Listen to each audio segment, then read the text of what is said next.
slightly late. I'll open with kia tau mai manamatanga, kia tau mai te rangimaria, kia tau mai te kaha, mō te aroha, mō tēnei kaupapa hui e tai ki e. Right, so as I say, welcome to the meeting. We've got a lot on today, a couple of extra things at the start. And so firstly, we've got a couple of presentations to do. So we'll go through those first, then we'll do apologies, then we'll have the public forum. So we had 3 people registered to speak. So Murray, Poulter, Roger, and Charmaine Petere. So I will come to those in due course. But first, we've got 2 presentations to make. So I'll come around the front. Oh, there's a mic there, right.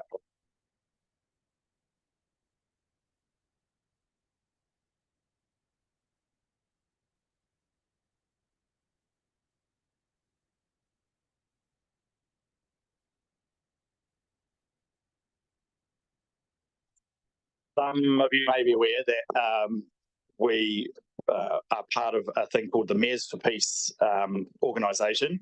And one part of that is a colouring competition that kids from schools across the district put in their entries. We judge them here. We pick a number of winners in each category. They're then sent off to Japan, where they are combined with entries from all around the world.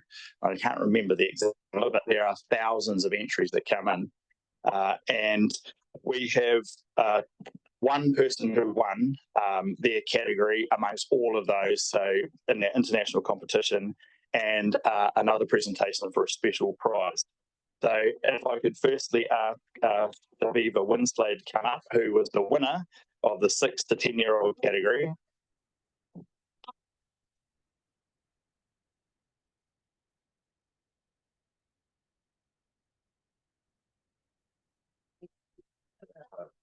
So just this, welcome to how are you? Nice to see you here. So this is the picture for those who haven't seen it. So I'll hand you those.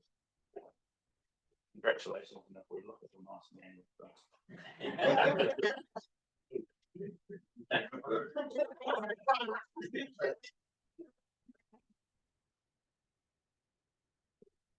Congratulations, Steve.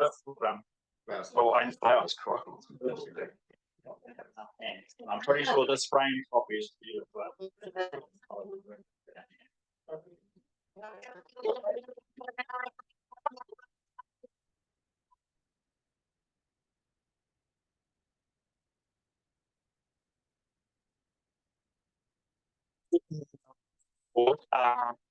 Racing Ray, who has entered this a number of times and really category. So I've got a special commendation. So, Gracie, if you'd like to come up.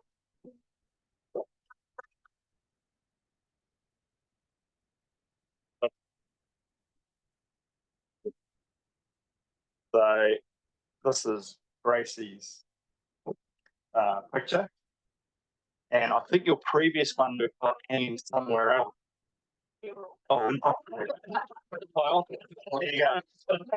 So yeah, and well done.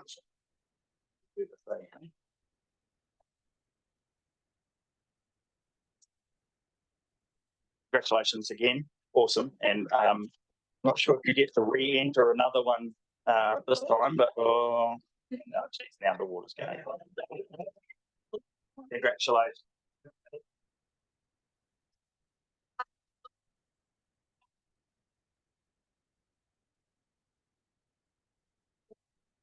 So it's a fantastic competition, and I think it's probably one of the most cost-effective things we're involved in. I think our contribution that we have to pay to be part of Mayors for Peace is at $20, Robin. So congratulations to both of you for your entries. Thank you.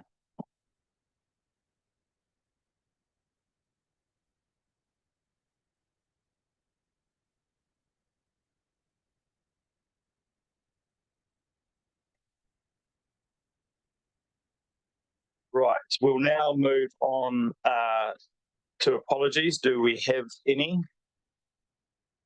So I think is Mark online. Yeah. So I think and everyone else is So no apologies.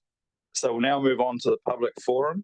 So we've got Murray Poulter first, followed by Roger Jones. So you both have 5 minutes, and then Charmaine speaking on behalf of the Tākaka Biodiversity Trust. So you have 10 minutes. So we'll start with Murray.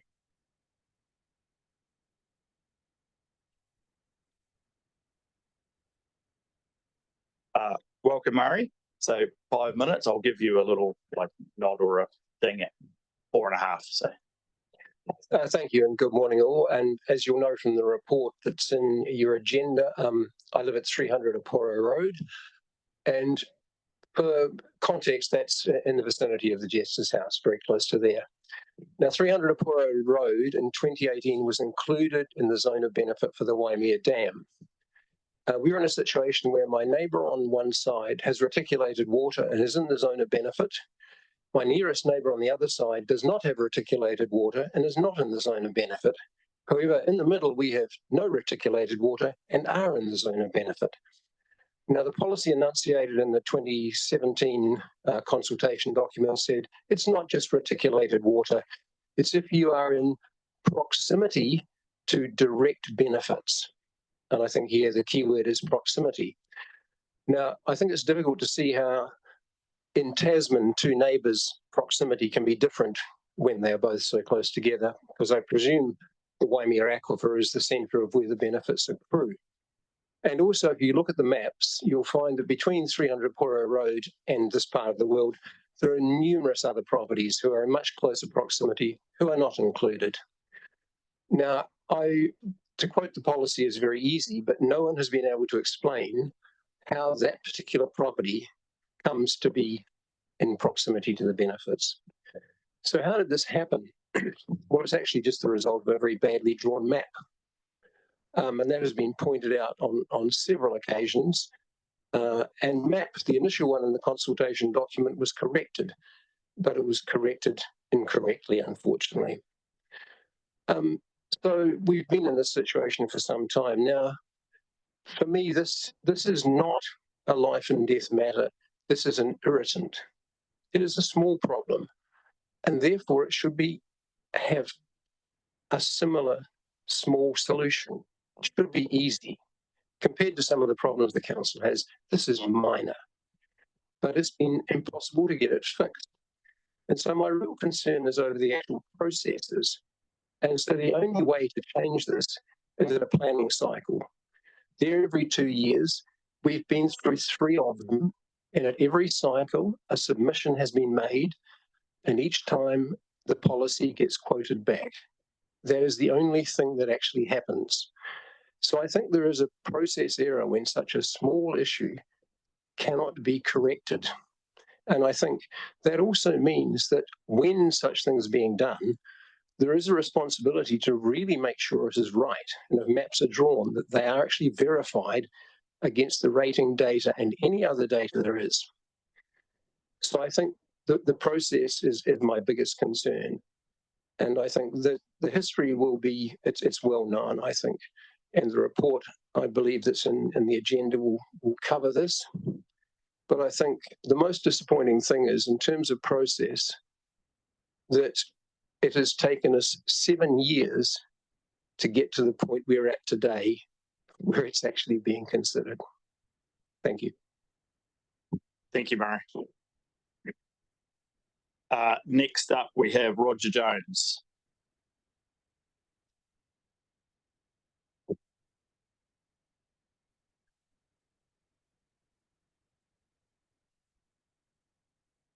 Welcome, Roger. So same thing, 5 minutes. I'll give you a nod at 4.5. I want to talk about the proposed rate increase of 10% and wasteful spending. A rate increase of 10% will equate to between 350 and 450 extra per household that people will have to find out of the money they have budgeted for their household. A lot of people are struggling now. You just want to make it harder for them, for homeowners. I have heard of people having to sell their homes as they could no longer keep ahead. Here in Tasman, the population is around 60,000, and from that, the rate take is 100.05 million. Plus other revenue of 128.35 million gives you an operating surplus of 12 million last year. You have budgeted for 22.9 million, making a shortfall of 10.9, hence the 10% rate increase, which will rake in another 10 million, and most of that will be sucked up by rising payroll costs. But you tell the ratepayers, me, that the rate increases are needed to cover infrastructure spending. Here in Richmond, I have believed, there's 125 staff receiving over 100,000 salary a year, which equates to 12.5 million. And there are still another 300 plus staff, so the actual wages cost would have to be around 30 million. It is no wonder you're always short of money. As I keep hearing, last year I was told by a close friend who overheard two council staff talking in a local cafe. One said to the other, I don't know what my job is, so I spend all day talking to the one in the cubicle next to me. And you have a CEO earning around 500,000 a year. When this sort of nonsense is going on under her nose, who is not doing a job? Wasteful spending is out of control. Curbing done on country roads, 2 seats on Wednesday Road near a pedestrian crossing, a helicopter spraying for 2 days on Richmond Hills, when a drone could have done it for a fraction of the cost. A yard full of staff cars.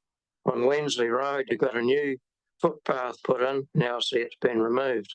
Speed bumps also put in, removed. So here is what I suggest to get rid of some of the costs. Reduce the CEO's salary by 50,000, get rid of at least 50 staff or more, send every staff member a letter asking them to put in writing what they did the last 2 weeks with proof. It is high time the council would run like a large business. And if someone's not pulling their weight, get rid of them. Tasman is now one of the most expensive places to live in New Zealand. The dam should have been put in to pay its way, not a burden on ratepayers for years to come. On Monday, when I was in the council office, I met a young man who told me he was having trouble paying his rates. Remember, there is an election coming up. Maybe we'll see new faces here next year. Thank you. Thank you, Roger. Next, we have Charmaine. And so, presentations up. Fantastic. Oh, I do. So 10 minutes, Charmaine. Same thing. I'll give you a little at somewhere around 9. Okay, thank you. Thank you very much. Tēnā koutou katoa. My name is Charmaine Peterwright. I am the co-founder, former chair and project manager for the Tākaka Hill Biodiversity Group Trust. So today, this presentation is really to inform Council and update Council on what we are doing with regards to delivering New Zealand's biodiversity goals that align with the Tasman Biodiversity Strategy and somewhat with the current implementation plan that is under development. First of all, I'd like the Trust, the Trust acknowledges Te Atiawa as mana whenua I of the Rohi, and we work closely with them and consult with our own strategy with Te Atiawa and also mana whenua ki Mohua. Next slide, please. So we have a project called Project Pikikarunga, and this focuses on restoring and protecting ecosystems on Tākaka Hill. Our scope covers over 7,000 hectares. It includes private land and conservation land. The areas that we focus our efforts on is significant natural areas. That was a fantastic initiative of council, I think, back in the mid-teens of the 2000s to offer landowners to have their properties surveyed by Michael North. And so we hold all of those and use those as part of developing our strategy. We take a whole of ecosystem approach. We can't really see the point of just protecting a particular species because, in fact, the whole of the ecosystem needs to be restored. It's a big goal, but so far we are making great progress. We also include our own community within that ecosystem because we're also wanting to build resilience with our own community as well. And not just for now or 3 years or 4 years, but for the future. So to provide you with some context on the scope of our area, I've given you 2 maps to have a look at so you can see the ecological districts. So there's 3 of them. Our project area covers just 2, the Arthur ED and the Tōwhanui ED. You can also see where we are in relation to the coast. The red area on the larger map is all land. Strategically placed. How are we going, all right? Yeah. So you can see that we're strategically placed between national parks, Abel Tasman National Park and Kahurangi National Park, and it's a big chunk of private land. So our thinking is for those parks to flourish, as private landowners, we also need to be doing our bit, and we work very closely with the Department of Conservation and other organisations like MPI. Next slide, please. So threatened ecosystem types on Tākaka Hill. Well, New Zealand has a number of them, 72 ecosystems that have been identified as threatened, 45 are classified as threatened and likely lost. Rather than holding off that now. Great. Okay. So on the hill, we have critically endangered cave entrances. We also have sinkholes or tomo and frost hollows. We also have rare southern rata forest on Marble Bluff and steep slopes, incredibly rare. And they are New Zealand-wide, they're very rare, and that's what we're focusing our efforts on. And most of them are on private land. Next one, please. So we have a fantastic governance group made up of landowners and trustees, a range of ages, from young and old. And Mark Simpkin, who is the operations manager for Ravensdown, couldn't make that particular photo shoot, so we cropped him and stuck him up there in the corner. But it's been a governance team that's been operational since 2018, a couple of changes, but that's aided in consistency and being able to deliver the work that we do on private land. So over the time that we've been working, and I really hate this mic, so I shall use my own voice. Right.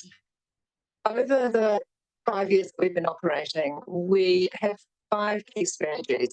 So capacity, capability, compliance, costs, and cooperation. So part of our ethos is that we employ people who live on the hill. And we also have volunteers from everybody. So volunteers come up to work on our property. It's difficult. There's compatibilities. Most volunteers travel no more than 10 kilometres. We have that private landowner not there to people that they don't know.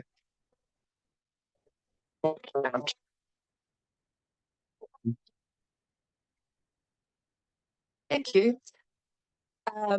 Capability, a lot of our landowners are capable, some are not capable because they're older. And so what we do is we increase engagement with providing them with direct support. So if they can't undertake trapping on their own, local contractors do the trapping for them. We also have scientific advisors that we work directly with that we contract. A lot of them subsidise their efforts for us because of the work that we do is somewhat unique and we have a lot of flexibility as well. And we're great to work with, actually. That's the other reason they work with us. Costs. So financial support for ecosystem restoration, well, we've been very successful in getting what funding there is. That's diminished over time, as you're well aware, but we're still managing to get some of a slice of the action, which is good for us. But essentially, if we don't have funding, we can't operate and we can't continue to do the things that we do. Cooperation. So it takes time to develop relationships. 5 years of developing relationships have enabled us to basically get all the landowners on board.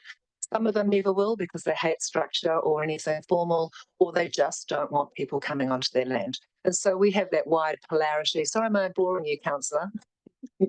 You're right. Okay. So, you know, we don't have everybody, and we have a wide continuum of views, worldviews, and views about everything, as you'd be well aware of in councils, and we managed to hold that continuum of views within the trust. So phase 1, 2019 to 2024, our objectives and projects and progress.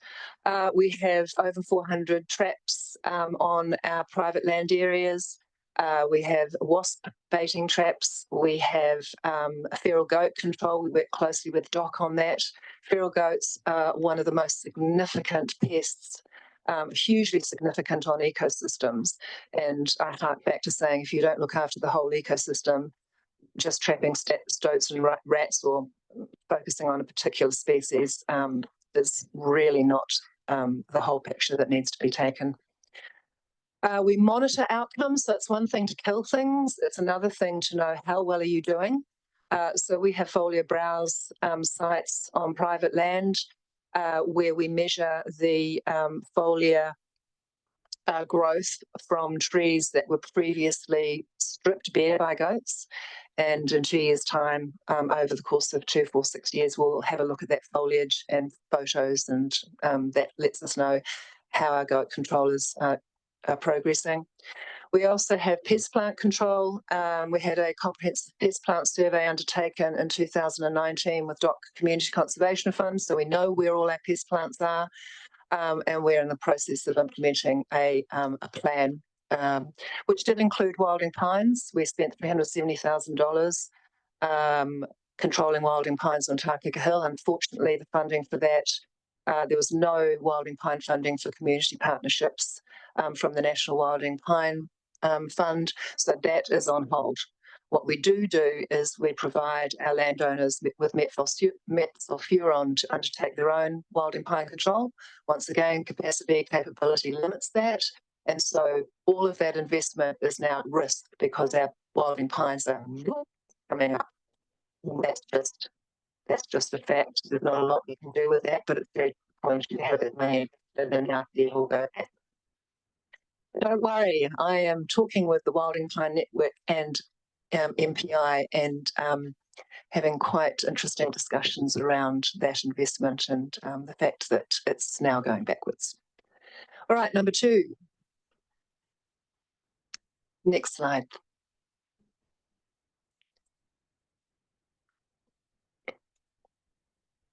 So knowing our place, the fantastic thing about a community that's fully engaged is that they're also more likely to be delivering biodiversity goals because it's their place, it's our place. We live there and we undertake the work. So as I said before, ecological surveys, habitat restoration and protection, that will continue. We're currently analysing 5 years of trapping data and comparing it with habitat because we want to know what type of habitat has the most rats, stoats and pests. And so that's being undertaken by Dr. Brian Lloyd at the moment with Network Tasman funding. So I just wanted to acknowledge them. We're identifying native plants. We have a lot of threatened native plants up there, which only grow in that part of the top of the south. We've also got a significant project with exclusion fencing on a 4.5 hectare section of native forest on the Tākaka walkway. That's with the DOC Community Conservation Fund. We've been shortlisted for that, and we expect to hear if we are successful on that project in April.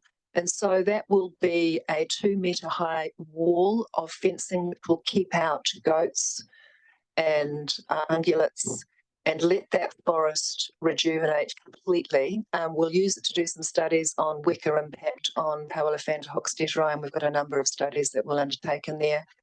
The important thing is that it's accessible to the public. I don't know if you're familiar with the Tākaka walkway, but it's very accessible for people to actually walk through, which we're planning for people to walk through, but it'll have a self-closing gate, and they will get to experience what an intact forest looks like. Because any forest you walk around in Tasman, unless it's exclusion fenced, or heavily goat controlled is not how a forest looks. They're basically stripped bare, so they have no understory. So it might be fine to walk through, but that's not really how our forests should be. Next slide, please. So building on our strengths, we'll continue our mapping of rare species. We'll be improving our own expertise in species management, ongoing monitoring. We'd like to start doing some educational outreach, because that's also my background as a qualified science teacher, chemistry, etc., and writing programs of learning for our students. Collaborations, well, we partner with whoever we can. We have some strong partnerships with Ravensdown and Taylor's Contracting, who recently purchased the Narua Limeworks, also iwi, and we'd like to develop some scholarships and ongoing public education. But a lot of people confuse what education is. Education is not simply handing out pamphlets or putting things on websites or putting announcements out. That's information. Education is a process of learning. So that's getting education programs, learning within our schools, and that being a part of their actual learning. Next. One of our major projects, one of our landowners has retired land. We'd like to link up the Abel Tasman National Park with Kahurangi. You may not be aware that it's fairly pointless if we don't have habitat corridors for native species to move through. And so that landowner has agreed to retire that land. Half of it's already retired. It has some significant natural areas on it. It's not very clear on there, but those red parts are the significant natural areas. And so there's a really nice corridor running from one park to the other. And that means our South Island robin, which are actually doing okay in Abel Tasman at the moment, will be able to move backwards and forwards from Kahurangi, because South Island robin actually need about 5,000 acres to function as a species that will thrive and survive. Next, please. Then we'll begin to close the gap. We'll solidify habitat corridors. We've already got a propagation nursery for propagating local plants, and we'll start looking at long-term biodiversity planning. One of the things that we pride ourselves on is robust data. We already engage experts to do our monitoring, and we have volunteer landowners and people that assist them, and I myself go out and assist the experts in their surveys. And we'll also be incorporating fresh research insights, because it's a little way away, but it'll come on us quickly. Mapping the future. So once again, just having a look at where our trapping network is. You can see the scale of it. And we will continue to analyse our data. We will continue to put more traps out as we can afford them, and engage more people to do that, landowners, and planning for the next 50 years. There you go. You dinged me and I'm off. Excellent. That was very good timing. Well done. Your presentation went right. Any the time. So it's any very good. Questions? So we don't generally do questions in public forum. Okay. But we will circulate the slideshow and you should have the strategy as well. Yeah, so we can circulate both of those. So firstly, thank you for coming in and doing the presentation, but also for the work that you do and that the whole group does, because it's these sort of groups we get so much value in our community, and whether it's in relation to biodiversity and environmental management or a whole range of other things. So thank you very much for your role. I appreciate that. Thanks. Once again, I'd just like to say that we are not waiting around for anybody. We're not waiting for an implementation plan or a strategy. We have our strategy. We've been implementing it since 2019. So that's the other benefit of having a community that's engaged and motivated. And it's great to see the coordination and cooperation you've got from both private landowners and some of the key businesses. I know Ravensdown and now Taylor's, I presume that's there because the change in land ownership on the quarry on the top of the hill. So it's great to see both of those entities engaged as well. So thank you very much. Cheers. Right. See ya. Have a great meeting. Thank you. Bye. Yes, thank you. That'd be nice. Declarations of interest. Are there any? No. All right, minutes. So we've got two lots of minutes. Firstly, from the council meeting on the 13th of February. Someone move Councillor Dakey, seconded Councillor McKenzie. All in favour, please say aye. Against, carried. And then the confidential minutes of the same meeting. Councillor Kinnenmont, seconded Councillor Shellcrass. All in favour, please say aye. Against, carried. We just need a mover and seconder to accept the late item, which is the report around operational cost savings. Move Deputy Mayor Bryant, seconded Councillor Mailing. All in favour, please say aye. Against, carried. So now we'll move on to the body of the agenda and the first report, which is from the Golden Bay Community Board, a recommendation. And Matt, do you want to just cover this? Thank you, Mr. Mayor. Yes, I'll just take the report as read. Happy to ask a question.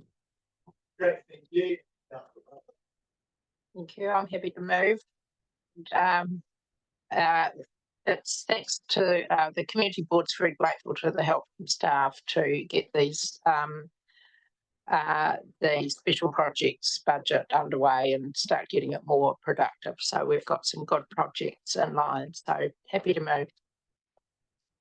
Okay, thank you. We move Councillor Butler, Councillor Hill. Thank you, Chair. Happy to second.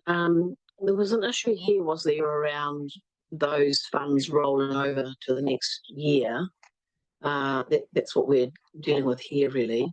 So is there anything that needs to happen differently in terms of the community board and funding rolling over, or is it the case that we have to go through a process like this? Through you, Mr. Mayor, no, essentially we should be trying to capture this as part of our own plan process. So rather than bringing discrete reports to council, what we're doing this year is actually having a conversation with both Golden Bay and Mott about what they want in terms of budgets. They're already embedded in what you've seen in the plan space. So in theory, by addressing it now, you won't see these one-off reports. Doesn't stop the fact that a project may come up and you'll need to formally come back to council, as long as currently is the situation you actually have reserves that you can use. Okay, thank you. So it's been moved and seconded. Is there anything further? If not, I'll put the resolution. All in favour, please say aye. Against, carried. Next up and remaining in Golden Bay, we have the Mohua MenzShed lease, Margot and Grant. Margot, Grant and Anna.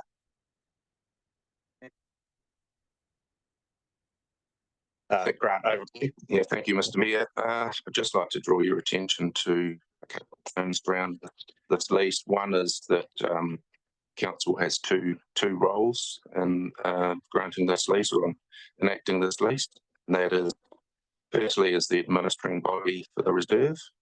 So that's considering submissions, of which there were 17, and considering the terms of the lease and so on. And secondly, acting as the Minister of Conservation's delegate under the Reserves Act. And that again is deciding whether, in fact, to consent to granting release on behalf of the Minister.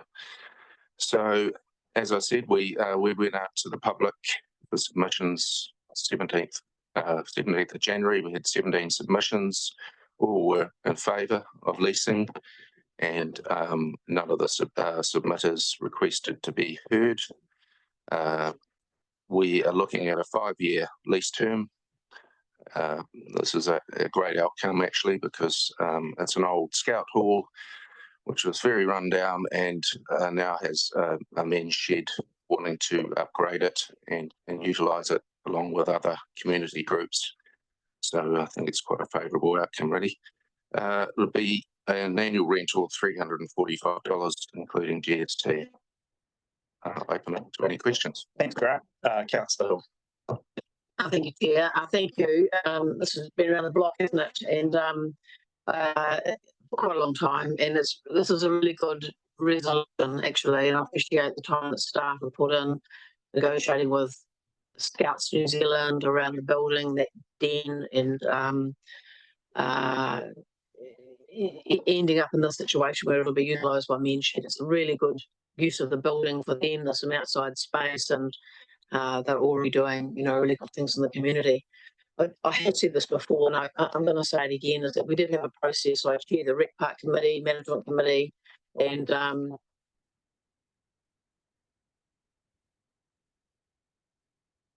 a part of the process around the MenzShed was they wanted to build something new on the park. And we went through a consultation process with the community. Would have cost a reasonable amount of money for council to go through that process to find, once it had been approved through our Recreation Management Park Committee, National Council, yes. And lo and behold, they weren't going to be able to produce the building really. And there were some issues around wastewater and some other things happening there. So I just want to bring it up again so that we make sure that when we are considering what we're providing leases to, that we help as much as we're able, the community group or organisation, to really understand that they aren't going to be able to pull off what's being proposed. So that was a basic infrastructure matter that hadn't been really fully considered. So we've ended up in the right place, I think, but it has come at a cost and a long process. So I guess it just alerts us to future situations like that. Thank you. Yeah, so have you moved? Okay. Is there a seconder?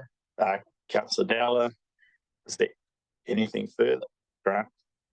Apologies, I just want to clarify something. The initial lease term is 5 years, and there's right of renewal per the 5 years if the MenzShed, I guess, set up a workshop and that is completed. So another 5-year term would be offered. Okay, thank you. The resolution is different.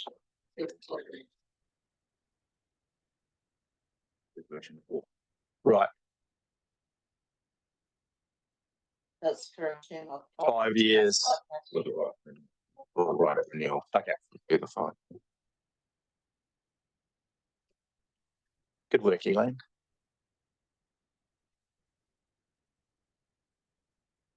Cool.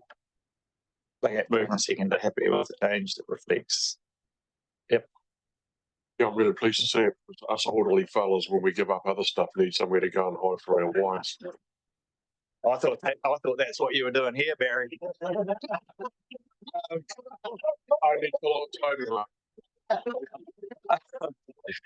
All good. I'll put the resolution on. Please say aye. Right, thank you. 3 community leases, Wakefield Rec Reserve. So we're going Grant again.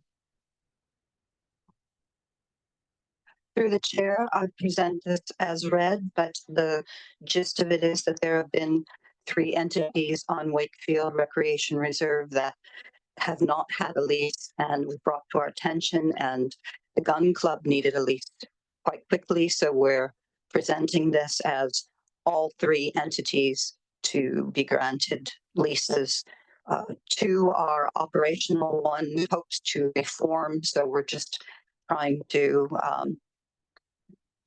make this go a little quicker and more easily for the future of the 3rd, the tennis club, in case they reform.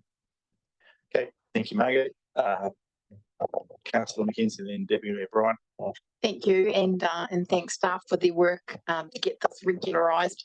Happy to move, and I'm certainly aware that the tennis club is thinking about how to get more energised. So I'm happy to move.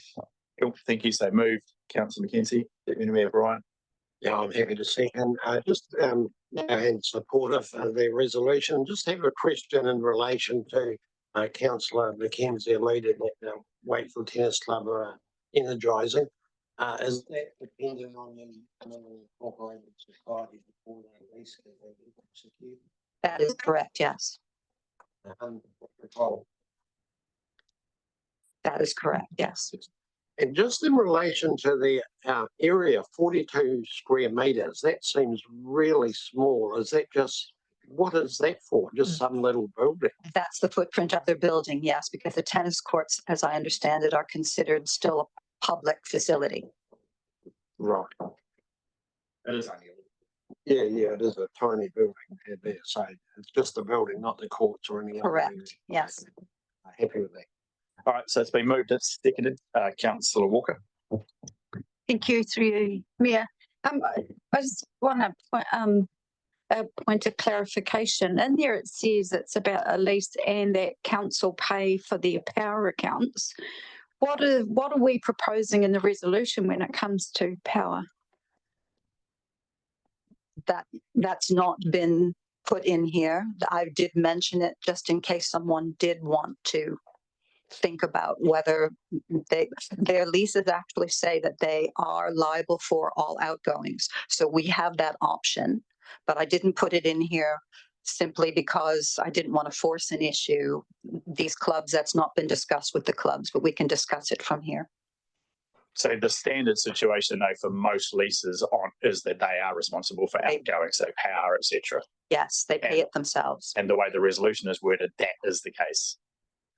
It doesn't, well, the standard lease that they will be signing states that they are liable for all outgoings. So as I see it, it leaves us the option. If we want to leave it as is for some reason, which would be unusual, that that council continues to pay for the electricity.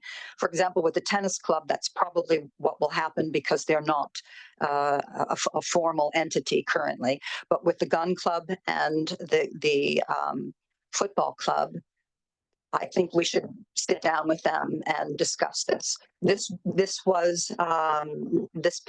report was put together a little quickly to make this meeting because the gun club was in a huge hurry to get a lease to be able to continue under the current new gun club legislation. Did that make sense? Yeah, that's a good question. So the way the resolution, the resolution has been moved and seconded, is for standard leases to be signed. Correct. And so they would be treated like most or all other leases. Currently, the situation is that we are paying correct for the tennis club. We're paying for all three. All electricity on the entire reserve council is paying for. Okay. So as long as people are clear that the resolution would put them on the same footing as other people with leases, then if there's a further conversation to be had, that will have to come back through the system. That's it. There's a further conversation that needs to be had to clarify that with the groups. But yes. So as long as we're aware that we're passing a resolution today that does not give some set of rules that are separate from other people to another community lease. So we're voting on a resolution, just so I understand, that is excluding power from the community lease. Yes, in effect. So we are treating them the same as everybody else. No, it would include that they will need to sit down with them so that it's not a shock to them because these are small groups with small budgets. But we'll sit down with them and say, you need to start paying for your own power for your building. Which is the same as everybody else. Right. Yes, that's correct. I would like to have thought that they would know that we are sitting here today voting on something that they're now not sure of. But anyway, I'm happy that it's going to be the same for everybody.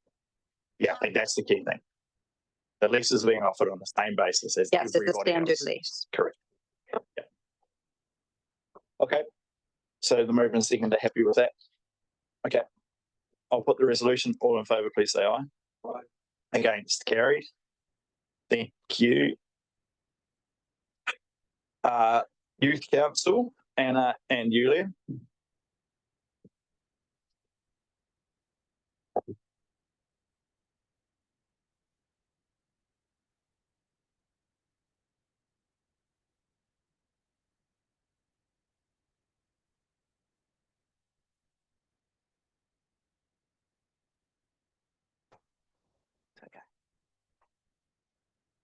Over to you, sir.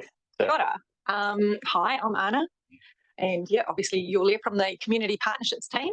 So we are putting forward today something that's different and unique and actually has never been done before. The report sort of outlines it, and it's about an upcoming event where the whole entire Tasman Youth Council has an opportunity to come and meet you lovely folk. It is our mid-year youth council. It's going to be happening in June on Thursday the 19th, and it is an event for Murchison, Golden Bay, Motueka and Waimea to come take special time off school and travel all the way to engage with yourselves. It's a valuable opportunity to hear the voices, gain the insight to the youth perspective and understand their views. Youth Council has already built some strong relationships with Councillors Walker and Shellcrest, and we sincerely appreciate the dedication and commitment to these young people. This engagement has been incredibly valuable, and we hope to expand it and foster more connections with the other elected members. These future leaders thrive on positive role models like yourselves, and your guidance and support, they will grow into outstanding representatives for the Tasman communities. Although the report does outline that it is scheduled after a meeting, we are still looking at the best possible time to have this event. It is informal and it will be approximately about an hour long, but will focus on building relationships, inspiring and motivating young leaders and fostering an understanding of the learning across generations. At this time, we greatly appreciate your insights on how to enhance youth involvement in other council activities and your suggestions and to support this vital, important role is going to be meaningful in the future. All we need from yourselves is your commitment and presence at the event due to their actual efforts of coming over, and an open mind to listen to different perspectives and potentially have some questions prepared for the youth. We thank you for your time and we look forward to you being part of this initiative. Okay, thanks. Thank you. So there isn't a decision required, other than a decision individually to put time in your diary to attend. But if there's any comment, particularly from Trinity and Dan, in terms of the work that you're currently doing and how this fits into and it's a slight shift in focus, I think, from the Youth Council. So if I understand correctly, in terms of a greater engagement with us as opposed to the kind of previous focus the Youth Council has had. So Trinity and Dan, if you'd like to add anything. Yeah, thank you, through you, Mayor. I'd like to acknowledge the work that both our staff and that department are doing. And this year, the Youth Council has obviously rolled out in a slightly different way with slightly different money. And it is encouraging to know that our youth are wanting to be engaged and they want meaningful relationships. They want their voice to be heard and they don't want it to be a tick box experience. Okay, thank you. Councillor Shellcrest, then Councillor Murray. Yeah, and I think it's a good way to try and obviously just get that engagement into this governance space, a little bit different, but yeah, you've got to try all these different things, and yeah, the team's been working really hard, so definitely keen to see how it works out. Thank you, Councillor Murray and then Councillor Hill. Thank you, Mr. Mayor. I just want to acknowledge Councillor Walker. So we had our youth councillor at the Wakefield Community Board last meeting, and the work that Councillor Walker invests in this space has been amazing. So I guess I've been out of this loop for a wee while. I was a little bit distressed to hear that their budgets had gone. So one of the things that's possibly happening is the Community Board in Wakefield is going to support some money for them to do some things, because while the shift has moved, it's still really important they keep engaging. But yeah, thank you for the work, and just acknowledge the amount of work that Trinity does in this space. So thank you. Thanks, Councillor Murray. Councillor Hill. Thanks, Chair. So it's active involvement with engagement with Golden Bay. There's something actively happening there for some young people. I don't know where we got this idea of calling young people youth. I find it very odd, but it's caught on and held, hasn't it? But something's going on in Golden Bay. Well, we definitely have members there. We're certainly trying to increase that, but we do have currently a couple of really attractive, actively participating members, but we're encouraging that with both high schools at the moment. More members recruitment. Yeah, so you're involved with somehow getting engaged at the high school. Yeah. Yeah. Cool. All right, thank you. So thank you for the presentation, and look forward to attending.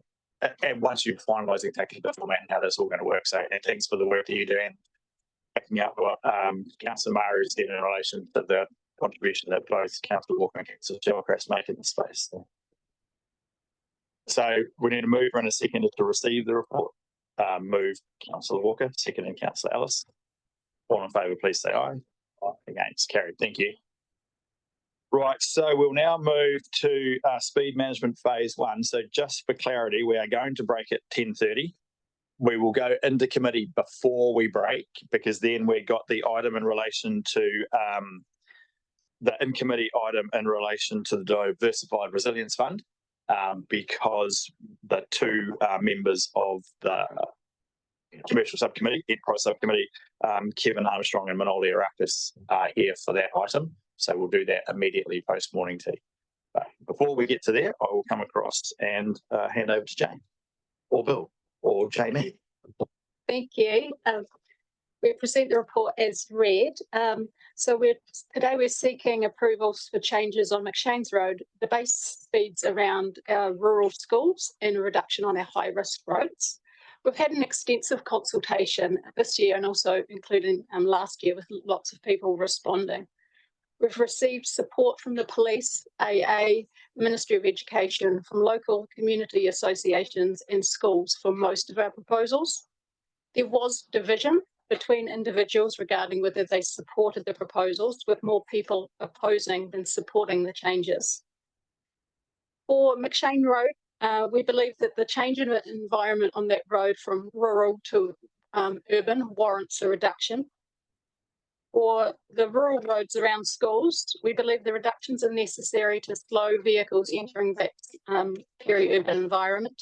And there's been ongoing support over a number of years, especially regarding Lower Moutere and Ngāti Moti schools. For our high-risk roads, the crash analysis shows that accidents are occurring along all parts of the roads, not just the windy sections. We acknowledge that some people do not wish for the reduction, but the safety benefits reducing speed outweigh the arguments regarding travel times and efficiency. Council could retain the higher speeds, but extensive engineering would be required to improve safety, and this would be costly, and it's currently unbudgeted for. Today, we recommend that the council approves the reductions for these roads. We recommend the resolutions are worked through just by exception. We'll take any questions. Okay, thank you. It's open for questions. And so if we don't get through the questions when we come back into the open meeting, we'll complete the item. So, Councillor Murray. Thank you, Mr. Mayor, and thank you. And I'm not sure how this is going to go. I guess when I look at the feedback, and thank you for the percentages in terms of the local feedback versus the wider feedback, but I think there's three that stand out for me. That's Motueka Valley Highway. Sorry, scroll. Motueka Valley Highway, the Moutere Highway. And I was really surprised the Moutere Highway in terms of Upper Moutere opposed it strongly, where Upper Moutere were here asking for speed reductions through the township. So Lower Moutere wanted the speed reduced, Upper Moutere didn't. But it's where we've had extensive consultation and the community have come back and said, actually, here's our feedback. So now the resolution asks me to ignore that feedback. And if I thought that a speed sign on a road stopped people speeding, I would absolutely support this. But in terms of where there has been crashes on speed posted roads, I believe that some of those have exceeded the speed posted roads anyway. So just by putting a sign up doesn't reduce the speed, but in supporting the three, I think there are that both the wider community and the local community have opposed by a significant margin in some cases. I'm struggling to get over the line with that. Have no issue with the schools. I think that makes sense. I'm just pained why it's taking us so long in the process to get the schools done. I have absolutely sympathy for where the local community want their speeds lowered. I think that should outrank what the wider community expect. But where there is clear opposition from both the wider community and local, I'm struggling. So I'm just interested where everybody else gets to on that. Okay, thank you, Councillor Murray. Councillor Butler. Oh, sorry. Thanks, Mr. Mayor, through you. I guess, yeah, we've struggled with the public response as well, and from our technical perspective, the evidence is really clear that reducing the speed limit reduces the average speed, and so has some really good safety benefits. Now, it doesn't it doesn't always reduce the average speed from 100 to 80. It might reduce it from 105 to 95 or something like that. So it is effective in reducing the average speed, and there will still always be those that want to travel at 140, 150, and they will do so regardless. So, while this has some really good safety benefits, it isn't a silver bullet that addresses every crash every time.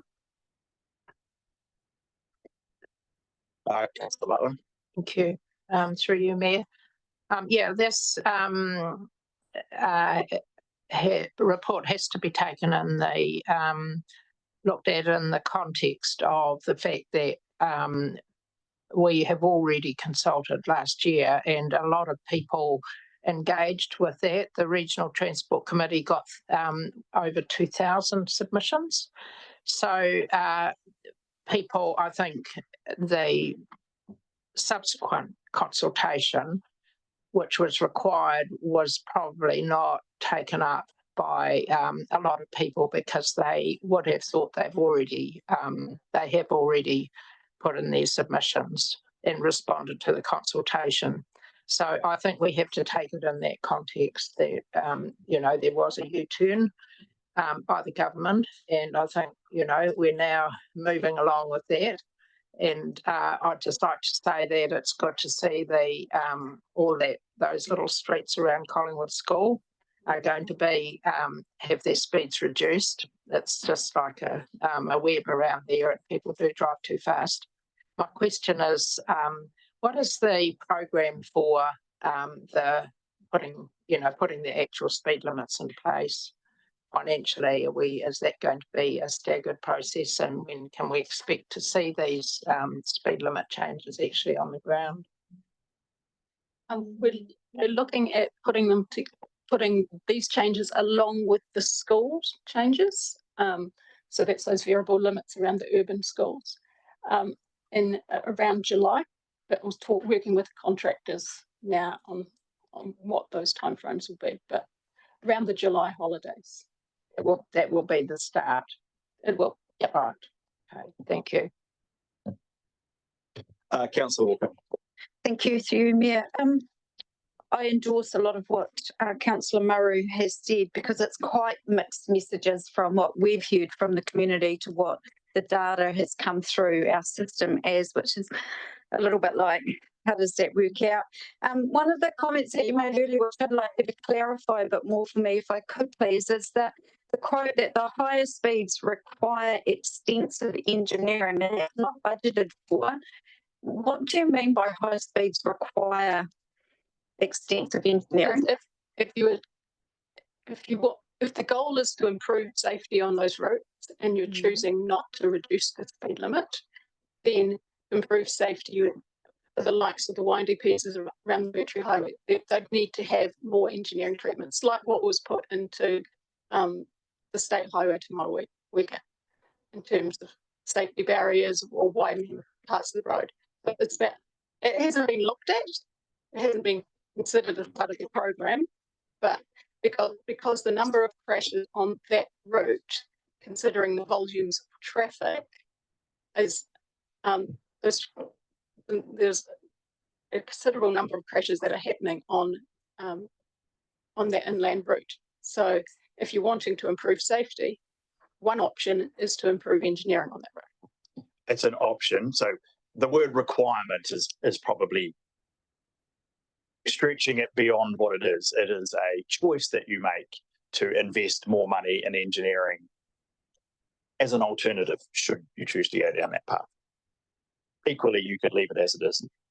Okay, thank you for that kind of clarification. Right. And my other question is, so I've already had a resident from River Road in the Rewaka contact me. They did submission on the state of their road and the speed limit of 100 k's, which of course you can't do. I don't even think our rally drivers could do that safely, to be fair. They're not included in this round. What does phase 2 look like? Do we have anything in place to help those people who put a submission in, I'm going to say 2 years ago or more? So At the next council meeting, we'll be bringing phase 2 list to you. So this includes the rural residential roads. It's the tortuous roads that are unsealed, which are narrow and winding. There's the urban roads with no footpaths, and then there was a few. There's a list of other specific roads such as Abel Tasman Drive, Kaiteri, Rewaka Kaiteri, the Sandy Bay, Marahau roads. So that's coming to the May 9th meeting. Right. So at this point, we're going to break. So hold any further questions. I think for those who have already commented, and while we're thinking about it over the break, there is probably 2 sections which may be more contentious. I think most of the local roads, the schools, no problem. So there's the Muturi Highway extensive section and there's the Motueka Highway section. So someone may wish to move the resolution without those as an option. So consider that. I think the other key thing is that we've already been through this once. We got to the end of it. Obviously, the government changed the rules. We're back having to do it in 2 stages. And also, I think it's worth noting what the average speed on a lot of these roads is now, which is actually much closer to the suggested speed limits than to the current ones. So people are already driving probably closer to what's being suggested, but that's just an observation. So I need a resolution to go into committee. Moved Councillor Mackenzie, seconded Councillor Mailing. So when we come back, we will be in committee. We will consider the item in relation to the Diversified Resilience Fund.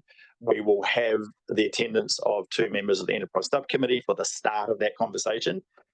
And then we'll complete that, come back into the open meeting and continue this discussion and the rest of the agenda.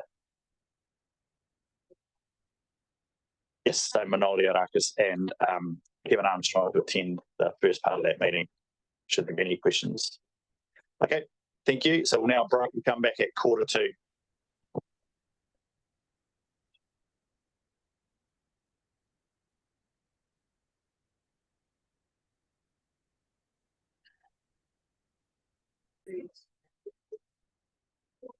Is Councillor Greening back on? Okay, cool. Right, so we are now back into the open meeting. Apologies for those members of the public. That took slightly longer than I may have indicated to you. So we're now back to discussing the speed limit item. And so we're at the point of looking for a mover and or seconder. And then I've got Councillor Dakey to speak as well. So Deputy Mayor Bryant, then Councillor Dakey. Thank you, Mr. Mayor. This has all evolved for a long gestation, for the want of a better word. We had the joint consultation when we were a joint committee considering this, received in excess of 2,500 submissions, and then change in government. We were unable, despite writing to the minister to go with that, received a pop-off reply saying, well, carry on. It needed do the assessment, which we've done on all these roads, and contained within the report. And then we've done another further round of consultation, which provided a further 300 submissions. Many of them were on unrelated roads to what we were actually consulting on, or some, which will be considered in the next round. I think speeds will always be a thing that divide and diversify the community. Everyone has an opinion from everyone's driving too fast or everyone's driving too slow, and everything in between. I think one of the things we did learn over this, that everyone wants the speed lowered on their own street or on their own road, particularly outside their property. There was unanimous support for lowering the speeds around the schools, and I think we'll continue to do that for this and the next tranche. And I believe the advantages in lowering the speed are generally an advantage that we've seen on the section Blenheim to Attawai to Blenheim, with the speed limit lowered there, much lowering of the crashes and accidents and deaths. So speed definitely has a contributing factor to road fatalities and injuries, which are a huge economic cost to society. So I am happy to move all of these recommendations in one block. Okay, so the resolution has been moved. Councillor Dakey. You know, asking people if they want to go slower is a bit like asking people if they want to pay more rates. So I'm not surprised there's a lot of strongly opposed. I mean, I strongly oppose, but when you look at the benefit and you read some of the submissions, you understand why. I think it was last month, the RTC got presented with the documents from the, Stuart talked about it, Deputy Mayor Bryant talked about it, with the data from the Haven Road to Nelson boundary. 3 years before the changes, 3 years after the reduction. We went from 4 fatalities to 0, right? And we went from 19 serious crashes to 6. So that proves that the reductions do make a change. And that data, 4 people potentially are alive because of the change. So I'll be seconding this today and supporting it. Thank you. Thank you. Okay, so it's been moved and seconded. Is there any further, Mike? No? Councillor Kinmont, sorry. Councillor McKenzie? Thank you very much. Yes, just to indicate that I'll be supporting it as well. But I did just want to check, is there anything that could possibly go wrong with this at the last minute in terms of central government intervention, or if we pass this resolution today, is that it, done and dusted? We've met all of the requirements of the 2024 speed setting rule. So after the decision today, we would put a file up to NZTA and they would need to certify the file. There is one road, which is just that Wakefield, because we've asked for an extension of the permanent 30. That is outside of the parameters of the rule, but we're asking for it as an exception. So that will be to the discretion of the director. But to our knowledge, no other changes are pending. That's right at this point in time. Gosh, well, that it's going to be a milestone, isn't it? Because you know we've been talking about this for what, 5 years or 6 years or something. I don't know. And I guess with respect to Edward Street and Wakefield, I mean, you know, fingers crossed on that, because it makes absolute sense what we're proposing. And for anybody actually, you know, sitting in Wellington or some other office to not understand that local situation, make a different decision would be crazy. Thank you very much for all your hard work. Okay, thank you, Dwayne, and then Councillor Murray. So yes, it has been a long, slow road to get here. The one thing I just wanted to make aware of, everything Jane said is absolutely correct, but staff are aware that Movement have filed judicial review proceedings against the government for its speed rule that was issued last year. And should that go to the courts, and should they be found successful, and should the courts order the government to review and reconsider its rule and change it back, there is that slim possibility that things will change in the future. I don't think it should affect your decision today. It's so far outside of the control of us, and yeah, so I don't think it should affect your decision. Just rock on, but I just wanted to make you aware of it.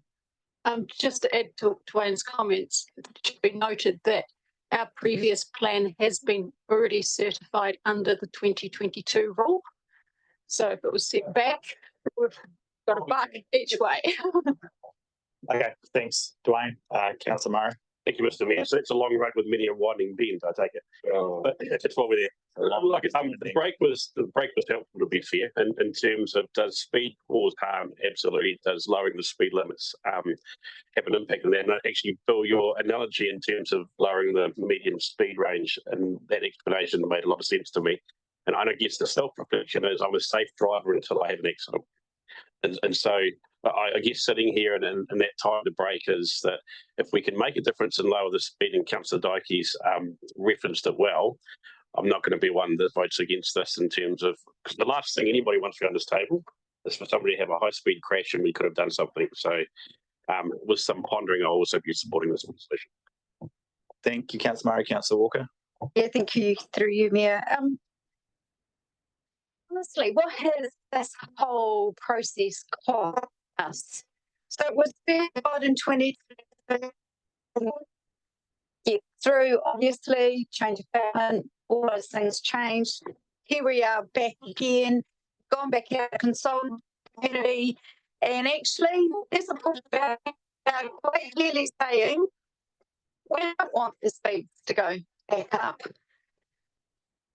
I sit here going, how do you make a decision knowing a cost? And if I was to vote it, there's another cost. I was not just the only one. Kind of hamstrung as to making sensible decisions based around actual costs to our wider community. And I would be the first person to go, oh my gosh, there's another fatality on the road, because, you know, personally that affects me in a big way, as it does anybody else. I would like to have seen the school signs and all of that part put through as a separate resolution, but I am very mindful that we have someone that's pushed it and we have a seconder. I just want it noted that I am concerned about how much money this process has cost our communities. Thank you. Yes, I think a number of people commented on how long it's taken and that current cost, because we've done this a number of times. As the cost to the community in terms of their contributions, as I think was said earlier, there was several thousand submissions in the initial round. We've gone back through this further 300. There's a range of views as has been outlined, there is no kind of simple linear answer that says by doing this we're going to magically make a whole lot of improvement, because there are so many random things that come about, people's activities on the road and interactions between different road users that we don't have the ability to control. I think it's been reasonably clear there are a number of people concerned with a couple of the suggested alterations, particularly the longer stretches of road, both of which happen to have highway in their titles, but you know, reasons known only really to somebody in the dim dark past. And outside of that, I'm getting the general sense that everyone is pretty comfortable with what's being suggested. And I've raised the similar concerns. I think the Mercury Highway and the Motueka Highway are the two that, if I was to have concerns, they would be the two. The thing that mitigates that concern, though, is I look at the average speed currently. So on both of those sections of road, the current average speed is in the 80s. So I think one is 84 and one is, again, somewhere in the mid 80s, which is closer to the proposed speed limit of 80 than it is to the current speed limit of 100. And having driven both of those roads a lot, there are certainly sections of it where it is much more appropriate to be driving at 80 than 100. So, look, I think on balance, the resolution as moved is one that I support. I guess with those caveats that if it was simply me, I would probably leave out the two highway. But you know, the average speed does reflect probably the average person, whereas the emissions probably don't necessarily represent the average. They represent people with strong views on both ends of the spectrum. Righto, with that, unless you wish to have a right reply. Yes, please. Oh, it must be coming up to the end of your council term, and you have every opportunity to have a say you want to say. Thank you, Mr. Mayor. I'll be brief. But there is a few things I need to say. So firstly, thanks to the staff that have persisted through 2 rounds of consultation, lots of submissions to read and categorise. So huge effort from Jane and Bill particularly, and Jamie and the whole transportation team, so and the policy team. Thank you for all the work you've done. And I guess yeah, for me, it is something that we've finally got a process that now around this table we can get these speed limits set. I've had previously had constituents die while we're waiting for the speed limits on their roads to come. So this was a real improvement. Probably hopefully it'll be the best method we've had in the time I've been on council. And the important thing, if we save one life or more, hopefully it's a huge saving to the community and lost and economic benefit. There's a huge cost in both loss of life and long-term, short-term injuries or any injuries sustained in a road accident, and also the mental health effect that road trauma accident can have on people, sometimes for the rest of their life. So a huge advantage, as the Mayor said, the speed limits are now just going to be around where the average driver is driving. And so I see it being a real advantage to the whole community, and I'd like to thank the elected members who have been on the joint committee that considered this and around this table for their support, and all those people in the community who took the time to make submissions. Some of them submitted twice or maybe more. So thank you all for that. I really appreciate it. So I encourage you to support the resolution. Thank you. Thanks, Deputy Mayor Bryant. I'll put the resolution. All in favour, please say aye. Aye. Against? Carried. Thank you. Thanks, team. So next up is the item in relation to operational cost savings. Richard.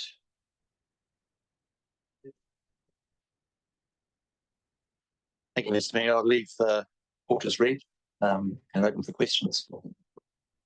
Okay, thank you. So there are numbers. So Councillor Dakey, Deputy Mayor Bryant, Councillor McKenzie. I'll start with you, Councillor Dakey. Okay, thank you. Through the Mayor, probably to Grant, this is a question around conservation shrub maintenance. Just a very quick outline on what that actually means and what, again, percentages is of that budget. Just trying to get understanding of what we're going to see not done or different, and how much is that percentage of the operational. So through the chair, that relates to a lot of our street gardens, native plantings.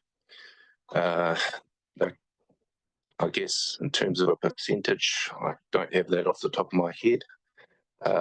But what we're proposing is essentially to reduce that frequency down to probably just 3 or 4 times a year. It was recently done in February, so there's no urgency to do any work probably in the next few months.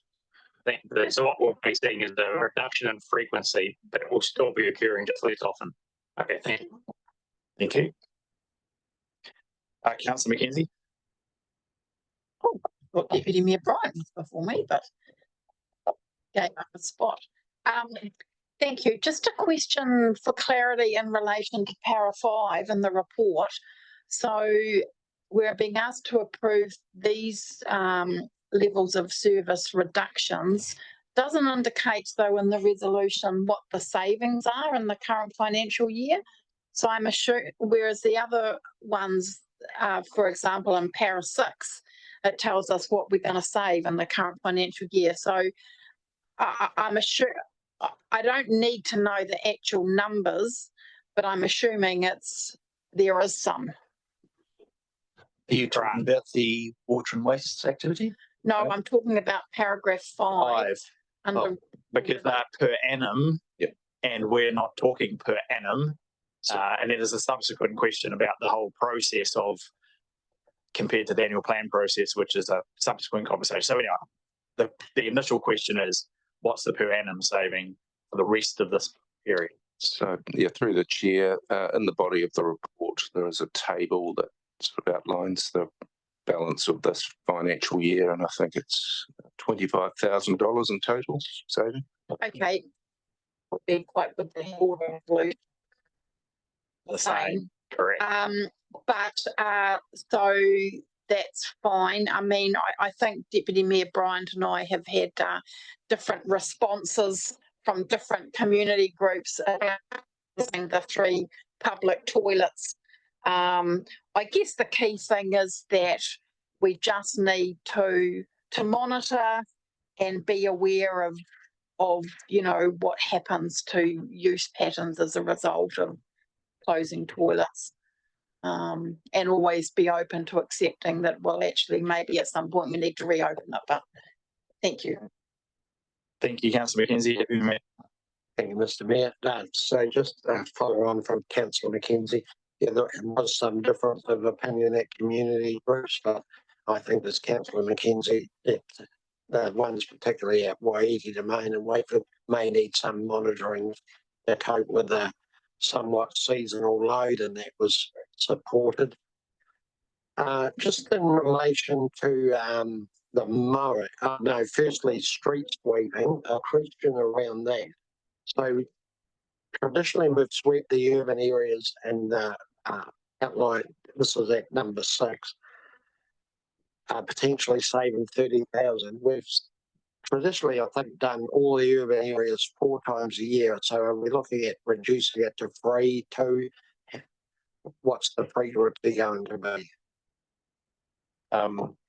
Through the mayor, yes, it's reducing. So it's basically not doing one sweep that we would otherwise do between now and the end of financial year. Right. Yep. So it'll be 3 times a year, or just this one to the end of the year and then 3 times a year? So we have different frequencies of sweeping for different parts of the network. So the all of the kind of low volume residential curb and channels, I believe we sweep 4 times a year, and that would reduce to 3. Okay, so maybe I was thinking of the sweeping in commercial areas rather than the whole urban area. And I can clarify that it's an across the board reduction. Right. So commercial areas, for example, the town centre, the Main Street in Richmond and in Motueka, at the moment are getting swept weekly. That would reduce to fortnightly. And along other main roads like Salisbury Road, Queen Street, Champion Road, which we have been sweeping fortnightly, would reduce to monthly. Right. And what about areas like Brightwater, Wakefield, Tapua? They would just be reduced from the 4 to the 3 per annum, so they'd miss a sweep. Right.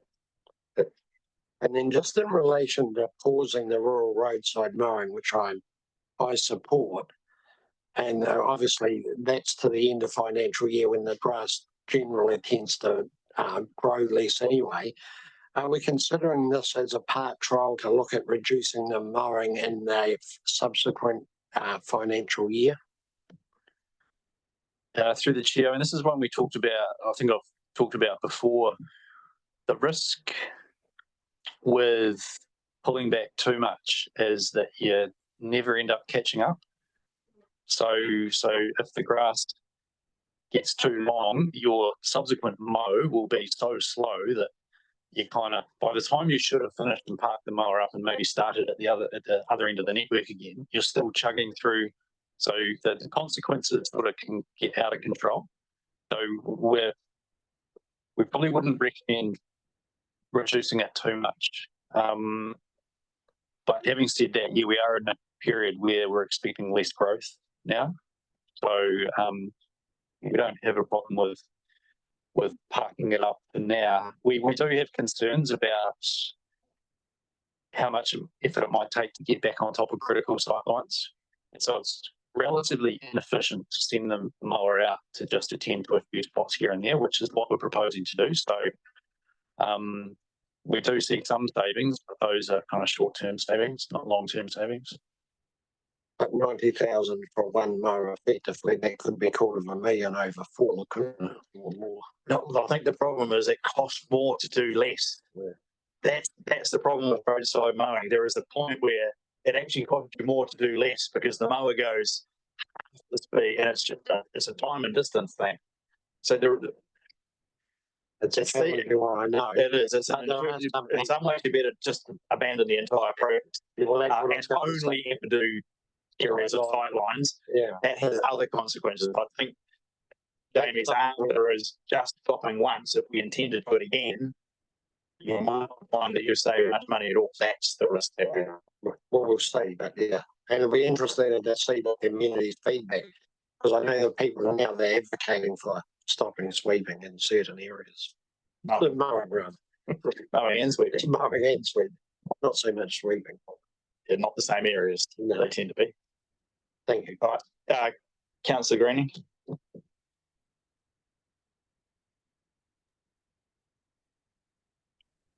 Thanks. Certainly welcome efforts to save, but I think the real cost pressures for this council is staff costs, and that's been highlighted today in the public forum. I think the public are fully aware of that. we've added over 100 FTEs over the mayor's last 2 terms, and the reality is that these increases are unsustainable. And if we could save on those FTEs, we could probably save around 40 million over a 10-year LTP. If we reduce staff by, say, 50 FTEs as suggested in the public forum. And if we did this, we probably wouldn't need to seek toilet closures or cleaning and mowing reductions. And I just feel that council, I know my colleagues have pushed back on these kinds of discussions, as has the senior leadership team.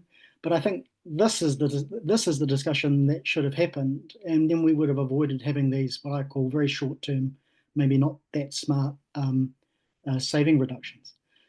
So it's just unfortunate that we're now in this place where we have to look at these types of things, when I think the more mature discussion was actually to look at our FTE count and reducing operational costs by, say, $40 million over a 10-year LTP process. That to me makes much more sense, and it's what businesses do, and it's what central government is doing as well. And I'll leave it at that. Thank you. Thank you, Councillor Graney. Other comments, feedback? Councillor Ellis. Thank you, Tom. I'm struggling with this. Well, I appreciate the work that's gone into it and the ideas that have been circulated, but when you actually look at, with the figures being in per annum, it looks like a big saving, but when you delve down, it's quite, 26,000 to the end of the year. And it's going to make a significant impact on our levels of service. And I'm just wondering about the benefit of doing this for a relatively short time. I do have some concerns about the lowering of street sweeping, given it's the time of the year when all our, everything's filling up with leaves. So that could be a, if we have a decent rainfall, the effect of that could be quite substantial given the minimal amount of savings.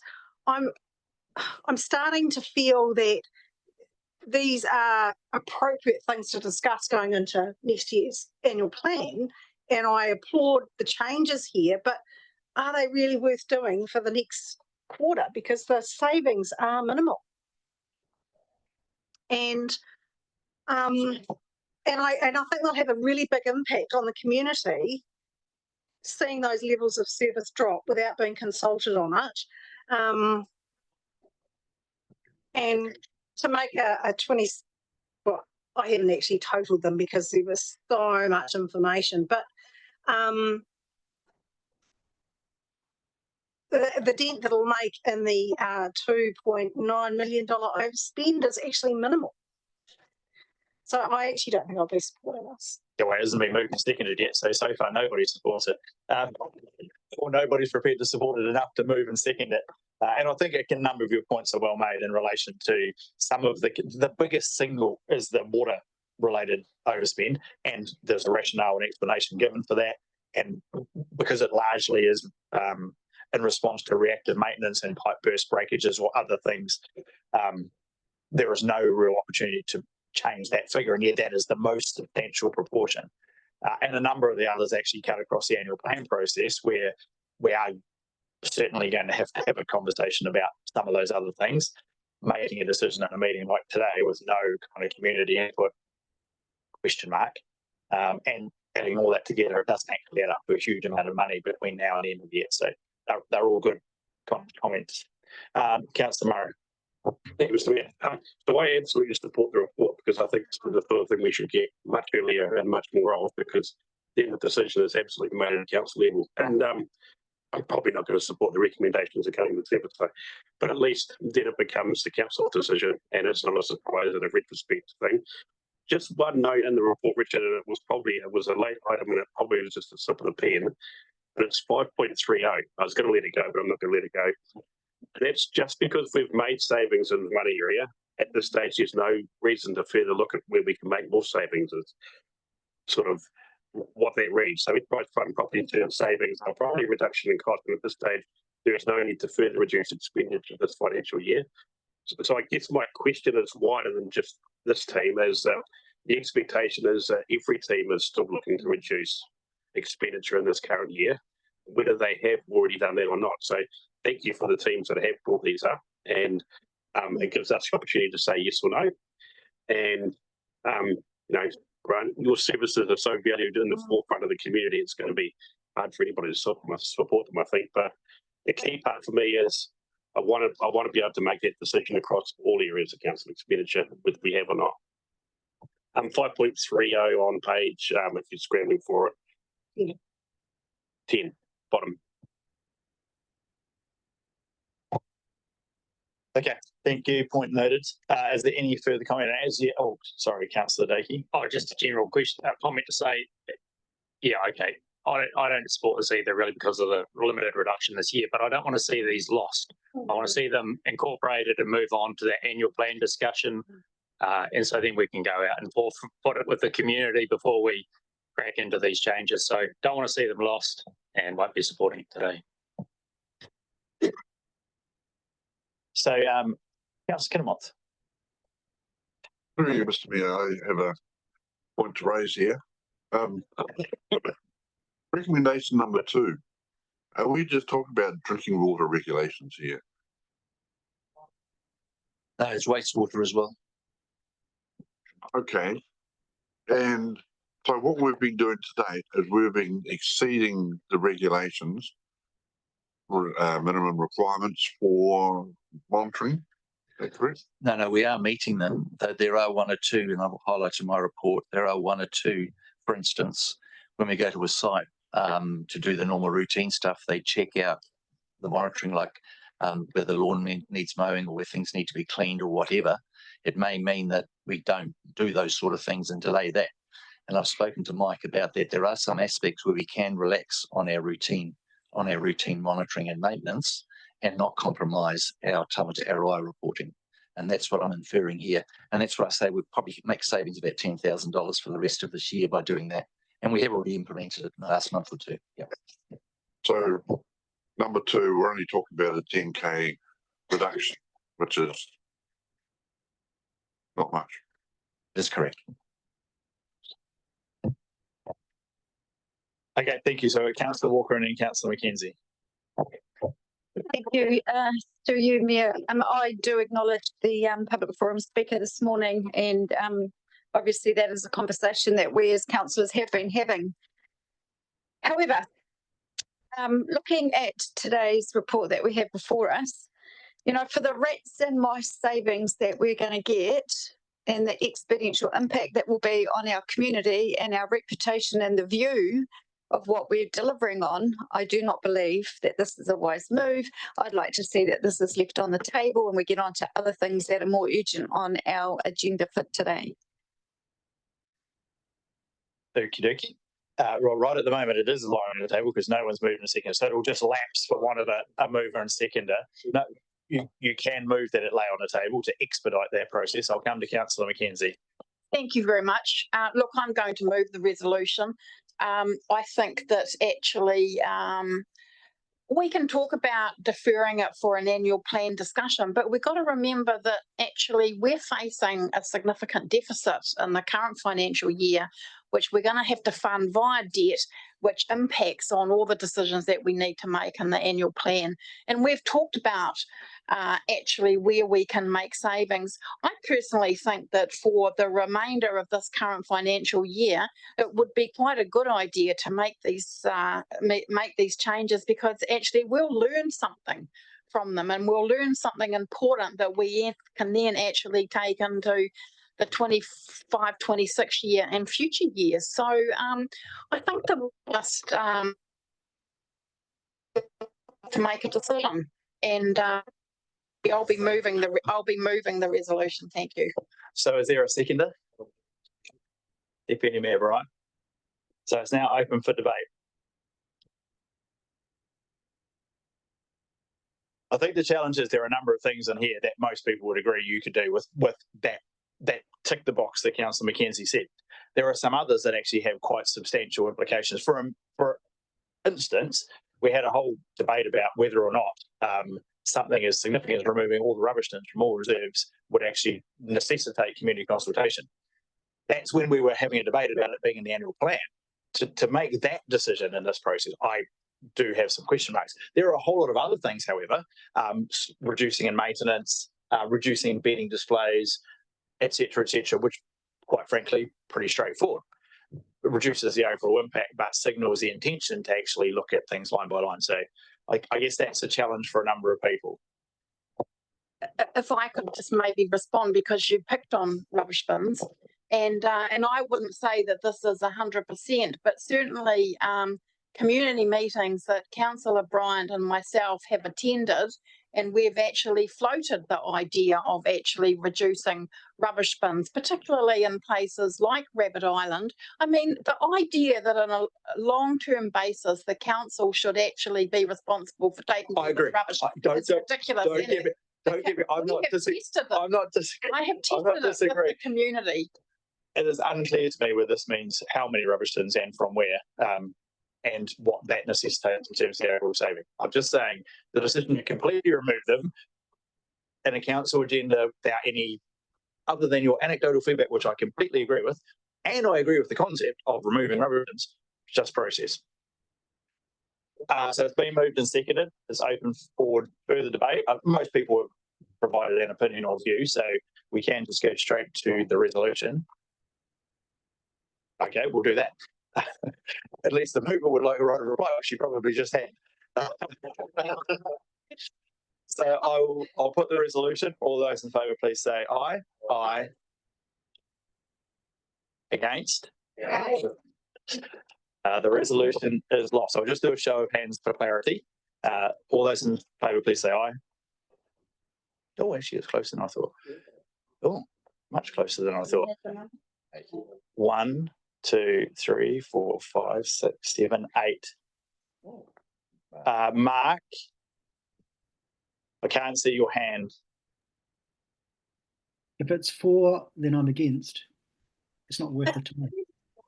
I beg your pardon? I'm sorry, you called the hands for or against? Yes. No, the hands are up for 4. All right, well then my hand is down. Okay. Interesting. So it is still carried.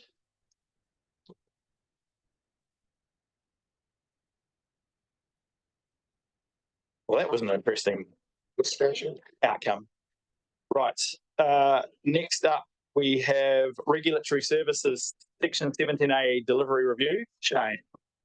Yeah, good as go.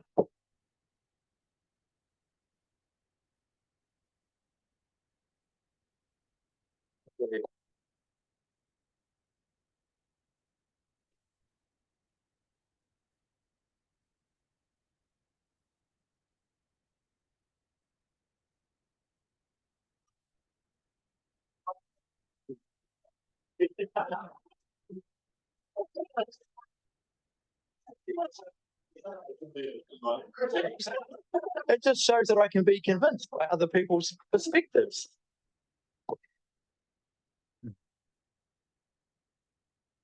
Jane.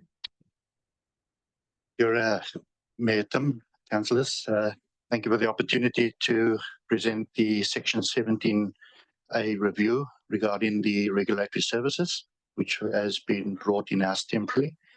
The purpose of this report is for council to meet its obligations under the Local Government Act. But I would also like to say that the internal review has now been completed, and we are recommending that the function remain in-house.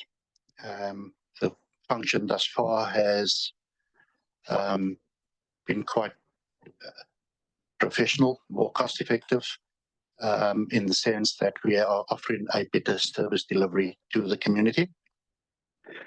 And I would like to acknowledge, whilst there is an increased cost, this has been reflected by the level of service that we are currently doing.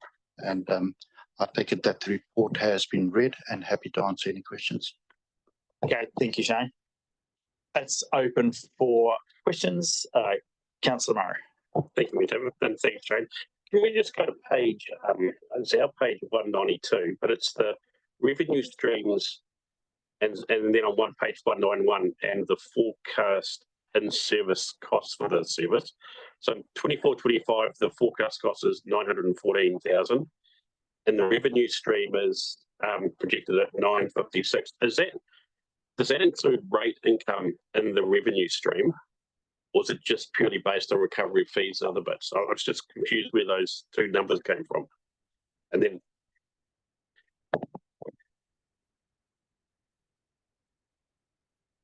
thank you, Councillor. That is fees and charges income. So we've excluded rate.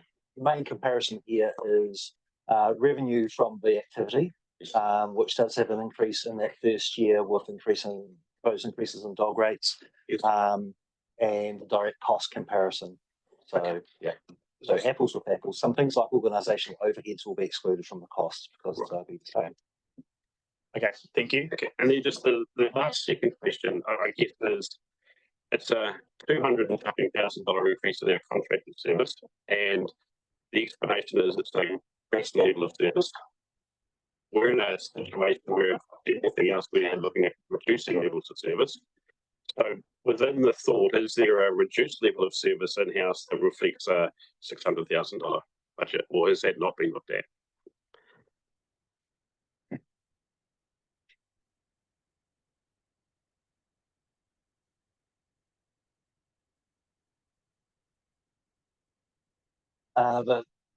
The scenario that we've costed up is basically the scenario that we're provided with a proposed structure to undertake the operations at the level that's been discussed in the paper.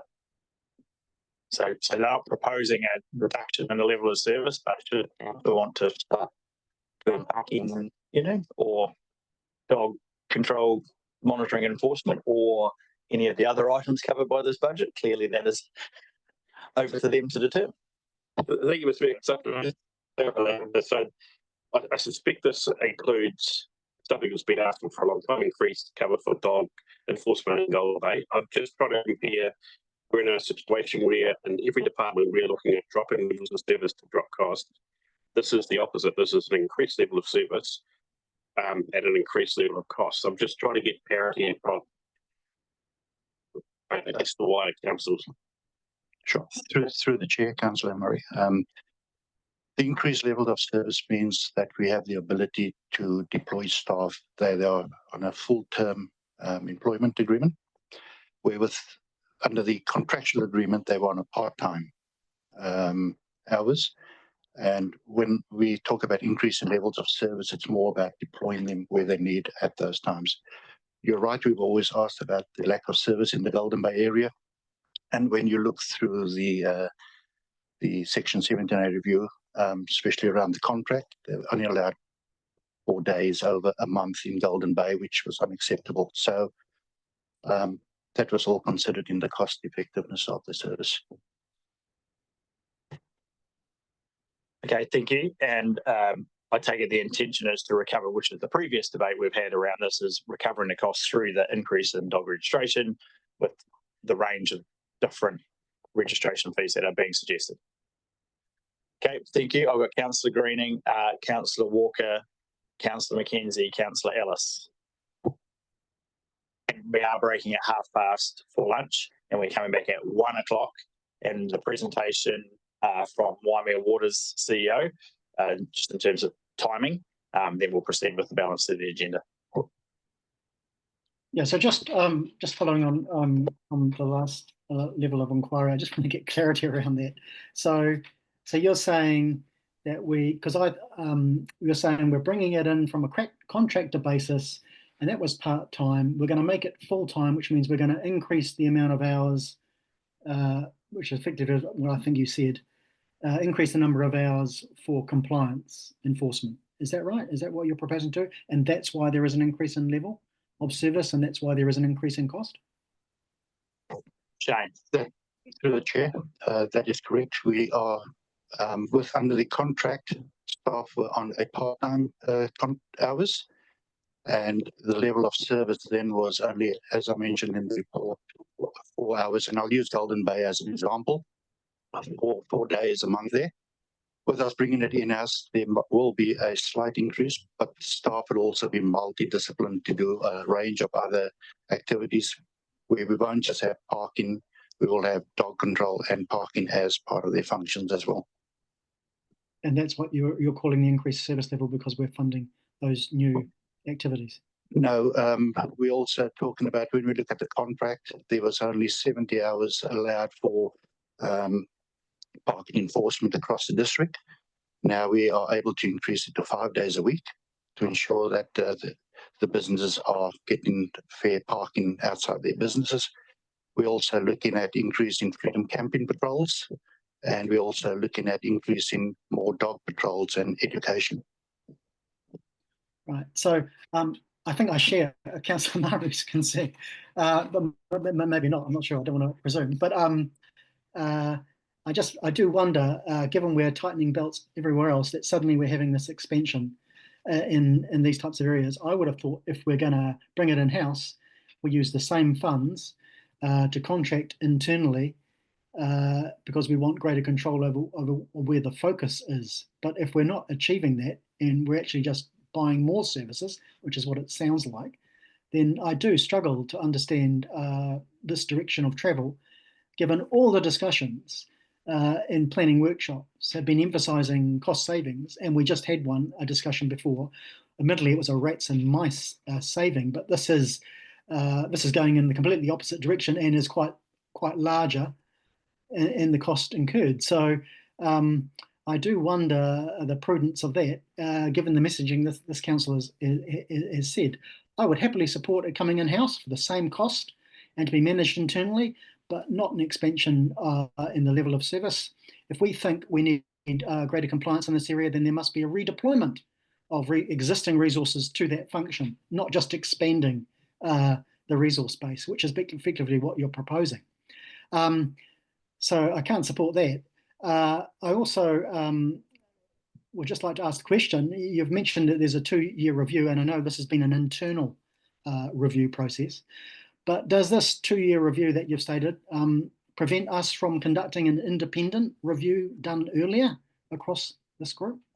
If you'd like to make a budget for it. Well, if it can save 100,000 and it costs us 10, I'll be going for it. Through the chair, I can probably answer the first part of the question, and then I'll hand it off to Shane. As someone who's worked in the contracting industries, we did some contract analysis on what had been done, and it's very fair to say that as a contractor who employs part-time staff and potentially subcontractors and on-call subcontractors and stuff like that, there are options available to you that council trying to do this resource this through internal staff does not have.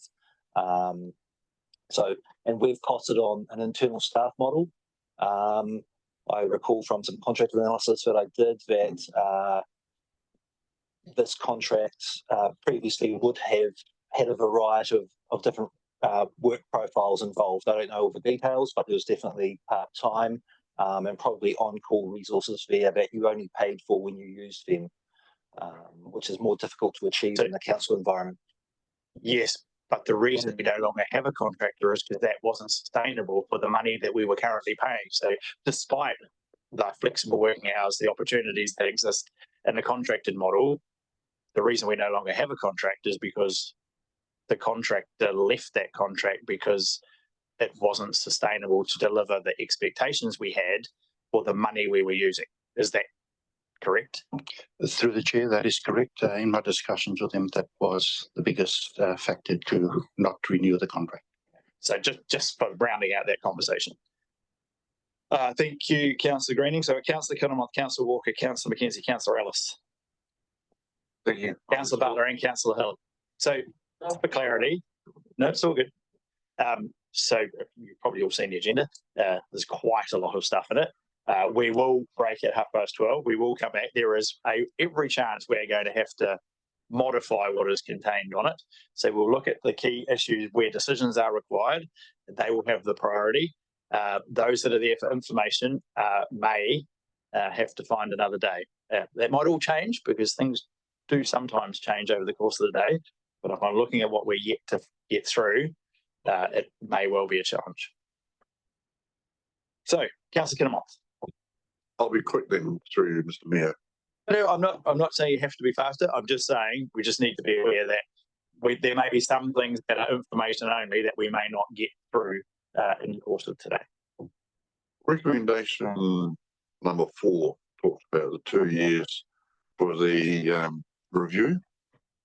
Can we actually just suggest you add the word inappropriate at the end of it to ensure effective and appropriate operation? In 2 years' time, it is still appropriate to be doing some of the work you're doing, and maybe that is a chance to review, bring some work externally. And second, I know this is going to be an internal review. Could there be an external peer review somewhere along the line so that we've got a more holistic umbrella view of the review?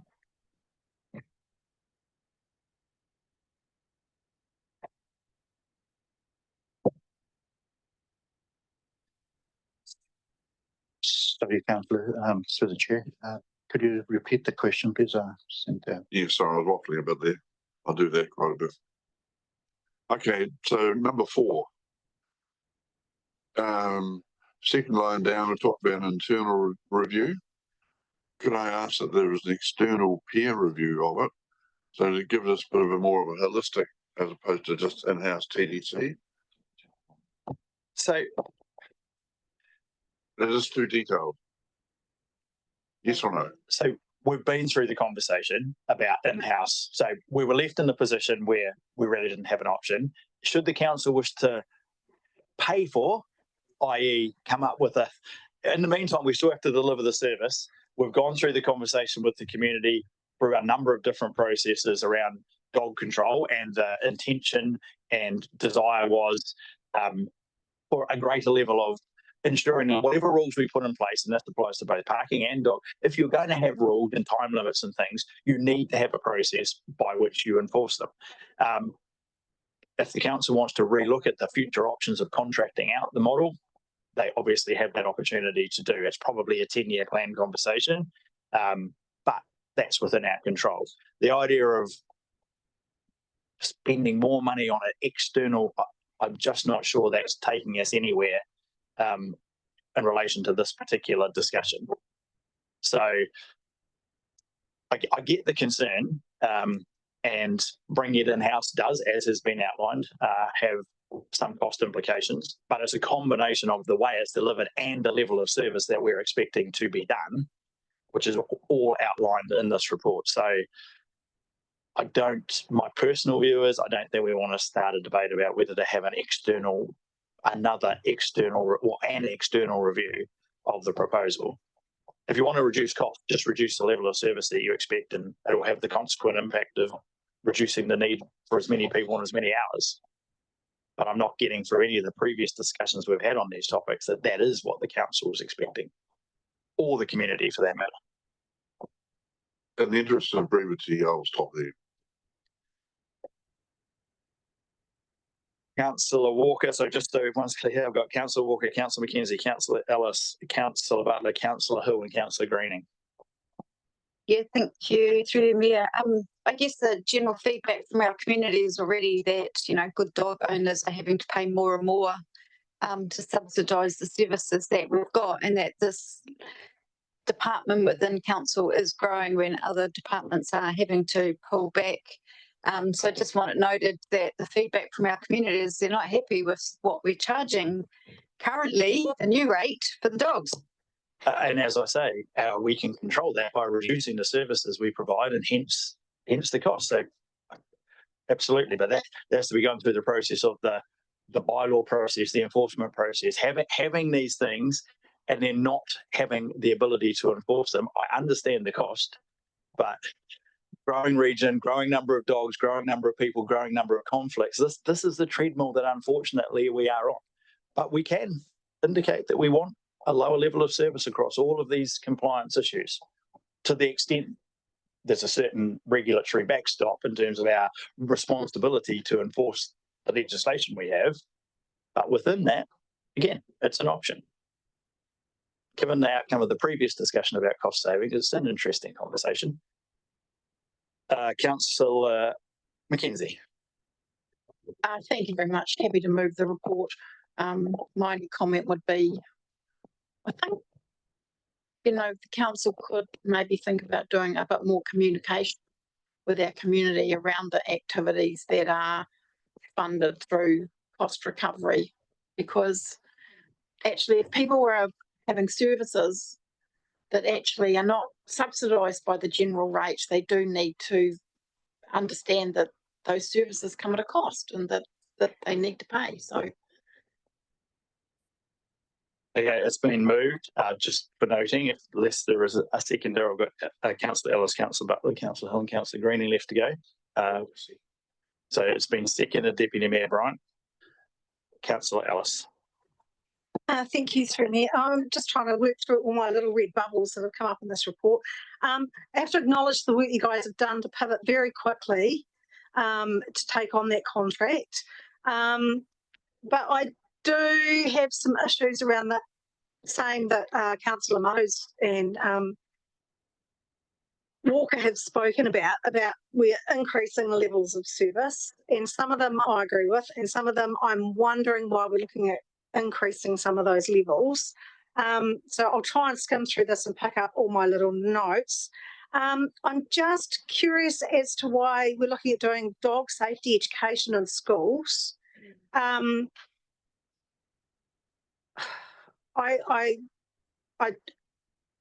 When we're trying to cut costs in so many other places, I don't. Are we doing that was the contractor doing that? What was going on in that space previously?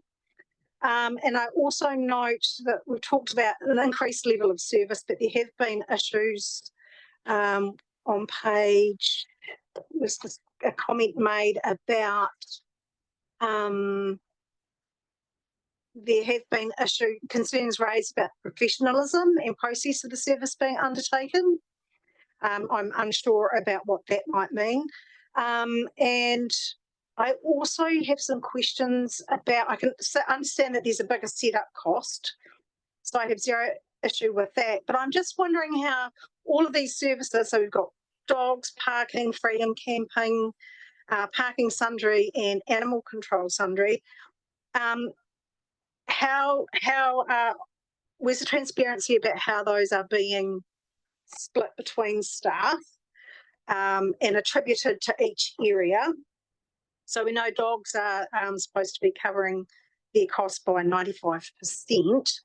But I noticed that from 25-26, those costs drop, which seems logical to me, but our revenue is increasing. And so what happens to the difference between the 900 in 24-25 costs and 795 in years 25-26, and then we get the revenue of those years as 956, and then a revenue of 1,205,000. So there's a profit being made according to those tables. So what happens to that? And are we overcharging in areas that are supposed to be charged on a cost basis and closed accounts? So can I just have some explanation around those issues? Through the chair. So what you're seeing is two different things. So we've got the revenue side of things, and we've also got what I call direct costs before. So these are the costs that you would have with to actually do the contract. So we have not gotten via any allowance for organisational overheads. So what you will find that is there is revenue and there is cost of the overheads to support this activity and all activities of a council.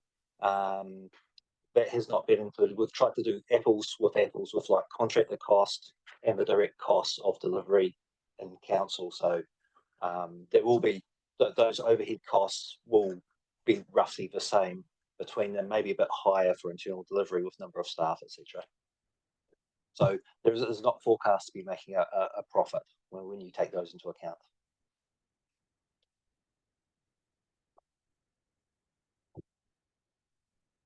So I don't understand why they're not included in there anyway, but okay, great. I think the reason was to try and compare it with the previous costs of the contract model, which obviously doesn't include those additional overhead costs.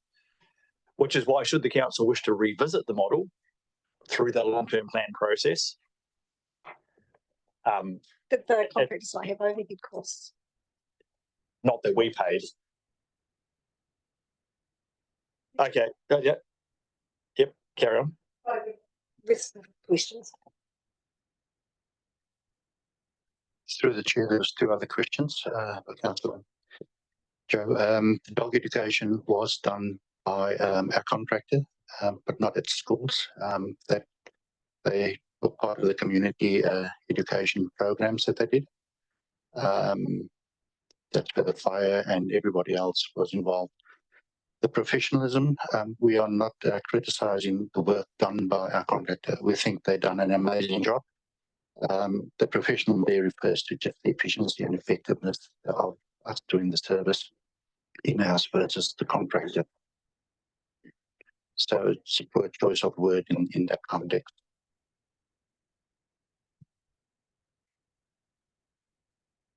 Okay, thank you.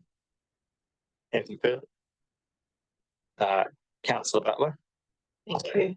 We are breaking at, we're coming back at 1 o'clock. So Yes. just so we're clear. Councillor Butler. Yeah, okay, thanks through you. Yeah. Yeah, well, Golden Bay, of course, is, welcomes this change. And my understanding is that the contracting out model was not an option to continue anyway, because the company actually ceased operation. So it was pretty much inevitable that we would have to come in-house, but it has had a good result for Golden Bay, which has had a deficit in compliance for quite a long time. And, particularly as regards the Western coast and activities out there. So my question is, will this increased flexibility allow for a role for education on beaches with holidaymakers and their dogs? So will that be included in here? This, because we did talk about, when we did the dog control bylaw, we did talk about having an educating role on beaches for dogs, which would be Criterion, Golden Bay. That's really Chair. Perhaps I just sort of take one.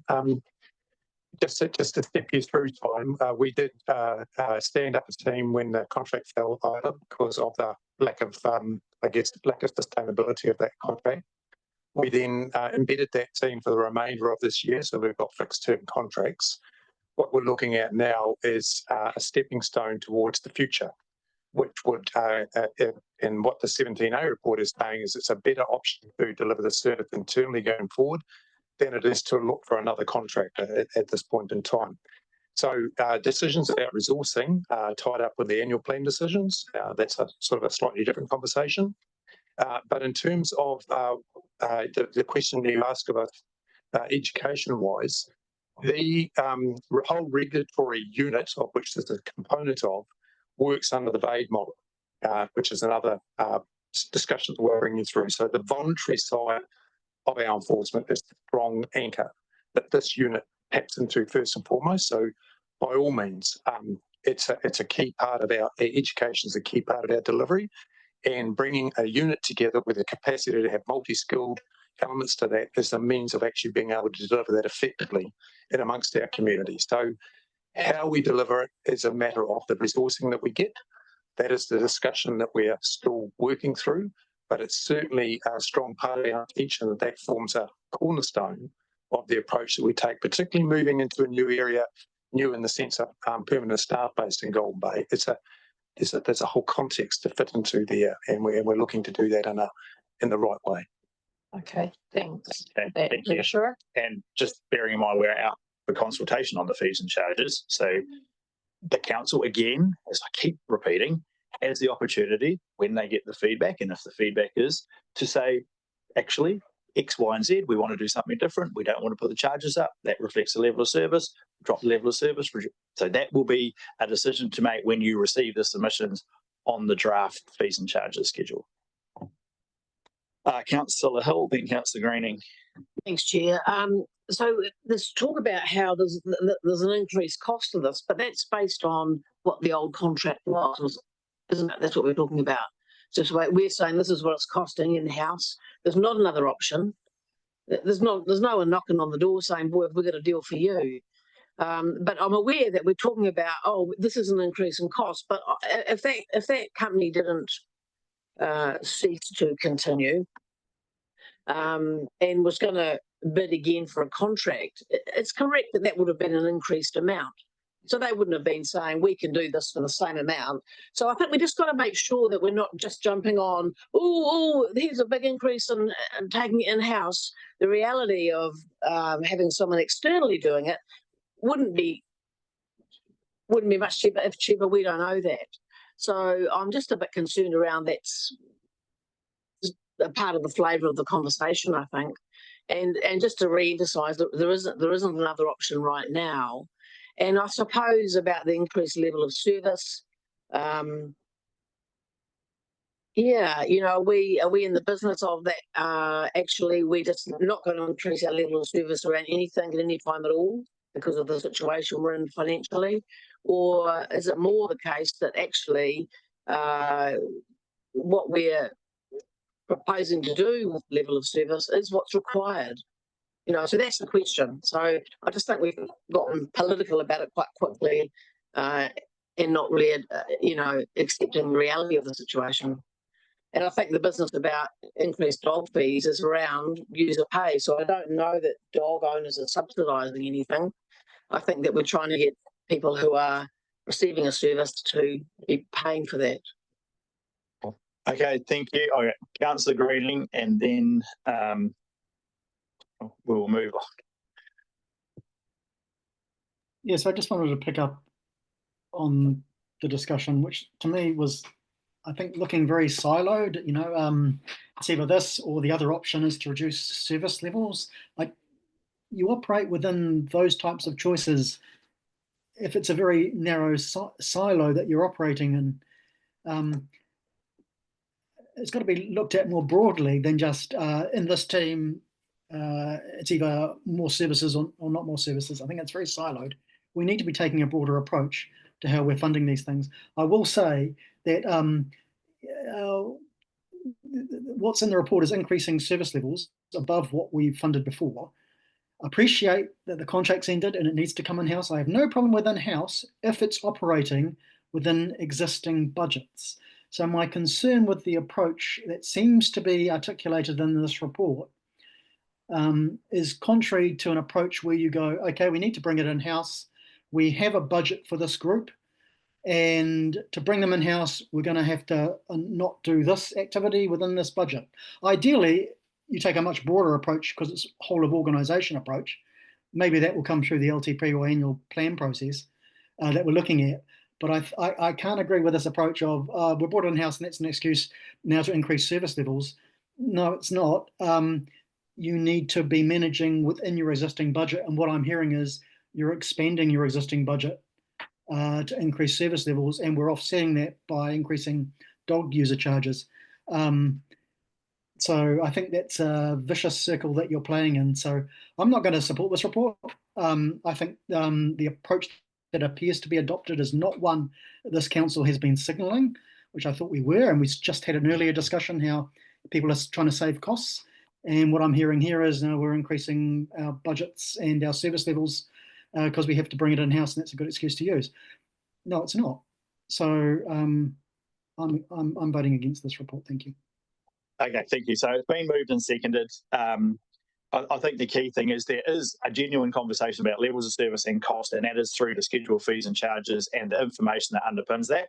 No problem with that happening. And when we get submissions back in relation to, which I'm sure we will, in relation to dog fee increases, we will have to determine the position at that point. So in terms of this report, that is not the place to have that conversation. So I'll put the resolution. All those in favour, please say aye. Against? Against and reported, please. Thank you. Yep, noted, Councillor Greening. So we will now break, and having been blunt about being back at 1 o'clock. I suspect that's probably pushing it a little far. So we'll aim for 1:10. The first item will be a presentation from Mike Scott in relation to the item in relation to the Waimea Dam. We will then return back to the rest of the agenda and work through it. Like I noted, there are a number of things, information that we will push to the end that we may or may not get to, but it is likely to be quite a long day anyway. Now, we're moving to item 7.16, which is draft statement of intent, and we have Doug and Mike and geez, we have all three. Dave, welcome, Dave. So we will take Mike Scott's got a PowerPoint presentation. We'll take that now. Yeah, thanks, Tim. Yeah, we'd start off with a short presentation on where the project is. As you know, we're moving the project. We're going through a transition to operation. And then just after that, we'll take any questions on the report and also the full half-yearly report and the statement of intent. We received your letter of expectation in November, so the statement of intent is reflecting that. Good afternoon, Council. So by way of overview and this first slide here, construction, as you know, is completed. We are closing out the defect period and the ancillary works. Consents in good order other than water clarity. We'll come back to that. Operations, we continue the transition to operations. We are probably a little bit behind plan. And I added a new point here about governance. For those that didn't catch the news, we're down to 3 directors out of the 7 now, which leaves us with constitutional issues around being quorate. So there'll be need to be an update at some point on our governance structure. So our project concludes on the financial year, 30th of June. We are completing our ancillary, which is mainly installing the turbine, which is the bottom right-hand photo you can see here.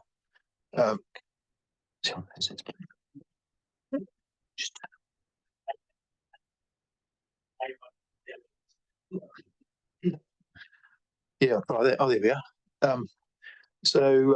Completing the ancillary works over the next couple of months, which is mainly the turbine, which is the bottom photo on the right there, to provide a permanent power supply for the dam. We're putting a bridge platform, survey pillars. We're completing the construction support works, mainly as-built systems. The defect period runs out in May. A little bit of repair work to do. On the project front, you'll recall, because I think you all participated in the opening with the Prime Minister the 7th of February to mark the completion and operation of the dam. And we are demobilising. So by July, most of us, including myself, have left. We've expended $210 million so far out of the 211.1, and the residual 0.8 is really around the works I just described. Operationally, and I bring this to your attention because you may have heard a bit of chatter around the community. We are implementing our operating systems, mainly our computerised maintenance system and our standard operating procedures. Our dam safety certification is all done and approved, as is our emergency preparedness. Our surveillance is working well and everything shows good performance. And next week we run what we call our campaign week on site. So we are currently reducing the reservoir down to about half full, which is why the river flow is around about 8 or 9 cubics at the moment. And we do this for a number of reasons. Firstly, so we can do our annual inspection of structures that are usually submerged. We can complete our annual dam safety certification per the regulations and close out the defect liability period. So we're drawing the water down now. As you can see, the spillway approach is all dry and clean. we will finish that work in the middle of April and then start building the reservoir over the winter for next season. We are tracking below our operating budget water charges, which is good. And you would have seen in the SOI that we are down. Our forecast for OPEX is 10% lower than the forecast. And we're working on ways to bring it down further for the final SOI. And that's mainly around the insurance cost.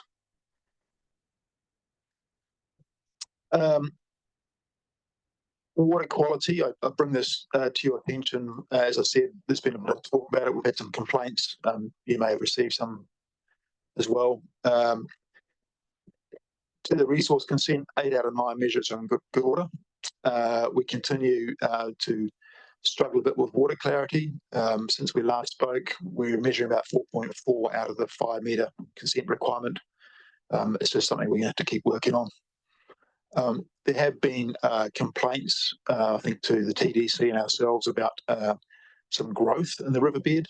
There's a bit of a brown slime in the riverbed. We believe that is due partially, at least, to the fact it's been no decent flows since November last year. You can see the hydrograph in the bottom left there. So there's been a long period of very low flows. The photo at the top right is from the Lee Valley swimming hole. Yeah, there's pretty good clarity.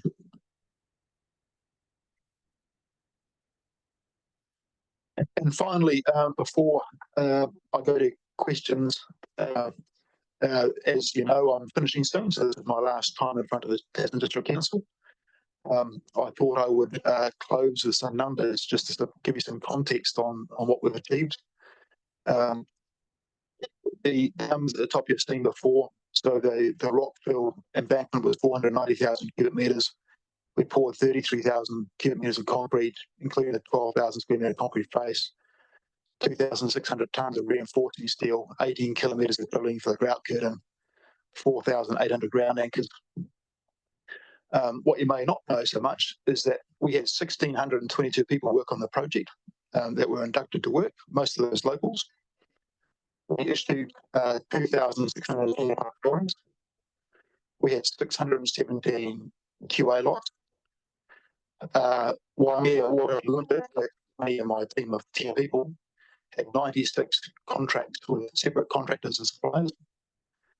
We had 6,652 contract notices, which is just over 30,000 pages of contract correspondence. 589 site-based instructions. We need to address a little bit of it in years' time. The local proceedings are well aware of. And of course, we had COVID and MIQ over all that as well. So it's been a rather challenging and tiring 6 years. But what I'd like to say in my final words is I'd like to assure you that our team and I did everything we possibly could to keep this project cost as low as possible. The guys worked really, really, really hard, most weekends for 6 years, did a lot of stuff themselves to keep the costs down. And we have the scars to prove it. So with that, I'd just like to say thank you very much to you all. You guys have been a really supportive council. Really appreciated your support and your kind words to me. Yeah, I'm glad we got there in the end. Thank you. Yeah, just want to say one thing about that. You know, you can have a board to do a job like this in a structure, but I don't think we would have finished this job the way we have through everything without Mike and also his rest of his team. And the board is extremely pleased with the way he's worked through the time. Both, you know, reporting up and reporting down. It's been fantastic. Thank you. Thanks, Doug. Thanks, Mike. Are there questions in relation to the presentation? Obviously, there's questions and stuff that will come through the statement of intent and subsequent reports that Mike will front. But in terms of questions for the representatives of Waimea Water Limited, Councillor Hill. Thank you. It must be a great relief to be at the stage that it is for us. It must be for you too. So, just in terms of the defects risk, so defects have a period where actually things aren't sorted then, like things that come up in that period, that defect period. What's the risk around something coming up after the defect period that pops up? There will certainly be wear and tear on structures. I mean, structures with sort of high velocity water over them will have wear and tear. Most of the defects will be captured in the defect period. That was my question. I was involved in a tiny project, a $9 million build over in the Bay, and we had a defect period, and oh my lord, after that some things happened that we had no comeback on. So I just wondered if there's anything in that defect area where you're thinking, if you have any unease at all around everything going to be captured in the defect period. And that's part of the reason, Councillor, for this campaign week. We'll drop the water down as much as we can, and we've got guys crawling over the structures on ropes, looking at everything they can for that exact reason. Yeah, great. And I just had a little question around the clarity. So you're working on it. So what improves the clarity to get up to the 5 meters? Like what's happening? Is that just flow matter or something else? Yeah, the sediment sort of sits in the reservoir for a long time because when it rains heavy, it comes in off the hills and gets contained within the reservoir. So I think it's just a matter of time. The reservoir will improve as we start flushing through and turning over the reservoir. Is our expectation. Thank you, Councillor McKenzie, then Deputy Mayor Brian. Thank you very much. I think that, we've been extraordinarily lucky, I think, Mike, to have, not me personally, but the board to recruit your CEO. And I just think that the district has really benefited from that and want to thank you very much for that. Could you just cover for me, so the FTEs that are going to be left in Waimea Water Limited, can you just run me through what that looks like and what their key roles are?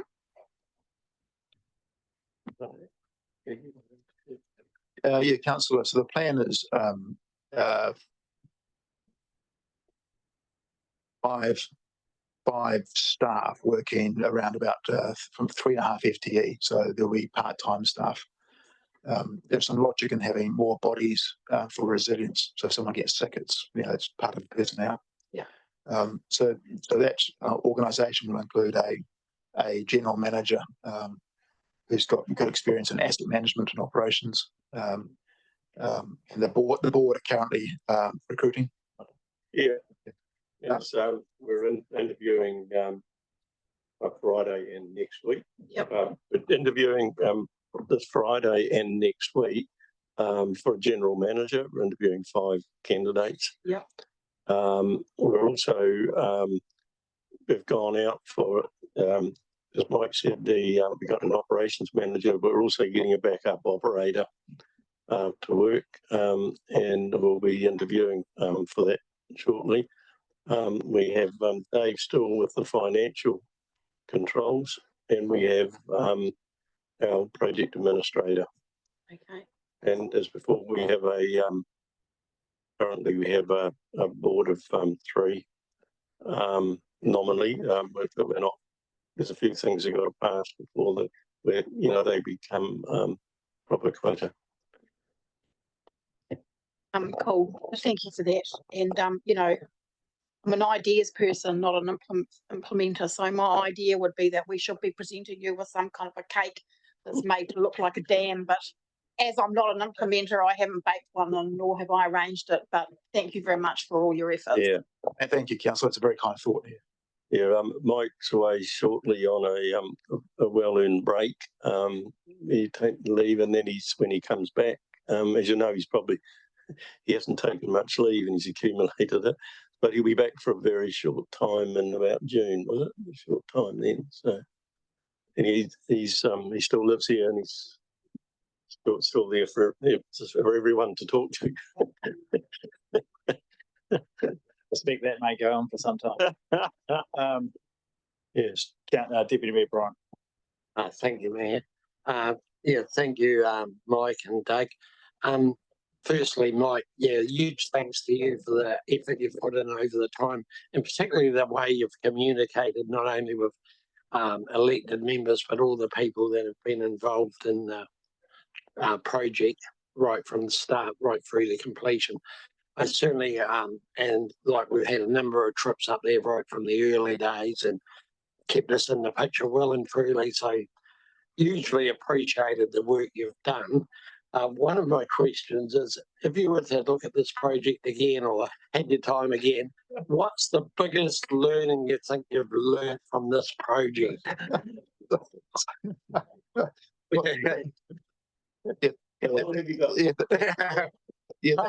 Thanks, Councillor. Very kind words. I thought you want to be home for dinner tonight. Yeah, I made that point earlier, but I don't think Deputy Mayor Bryant was looking.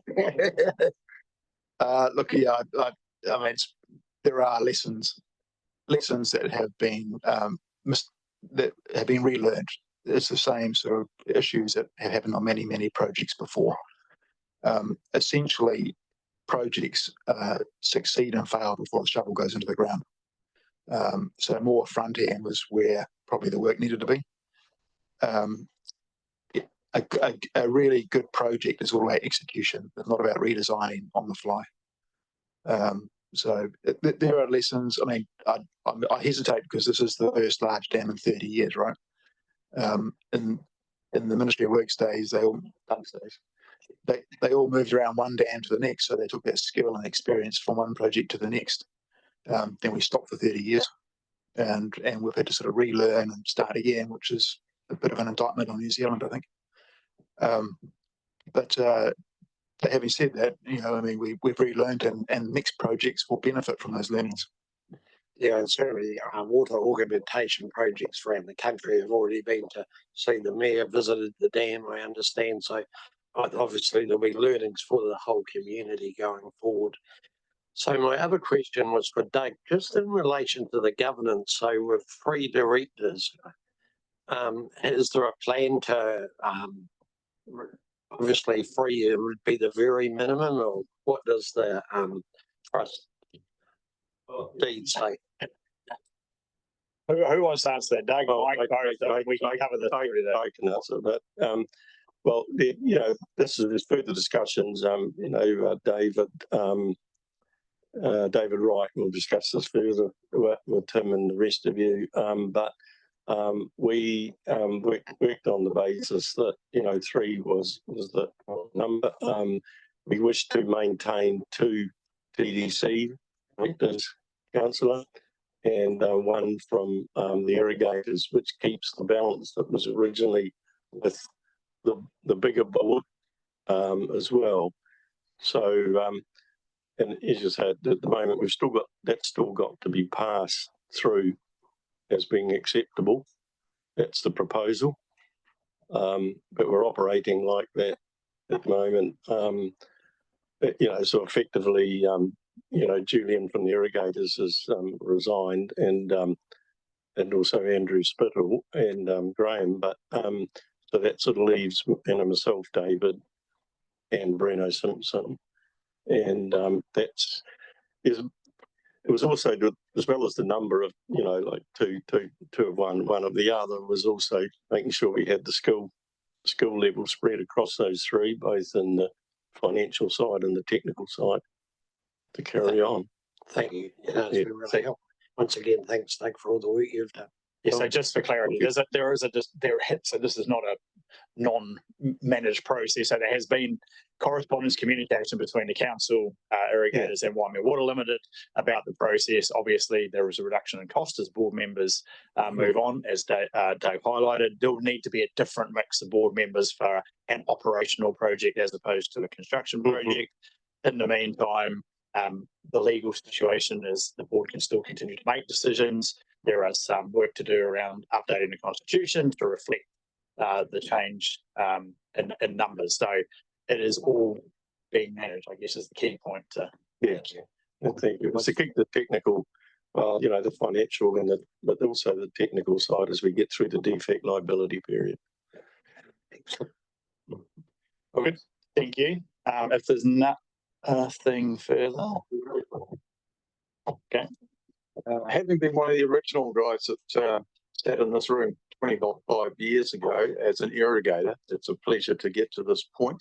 The cost overruns was the sad, but I think we started that 25 years ago. I think the first estimate was 20 million. So it was a long way short, wasn't it?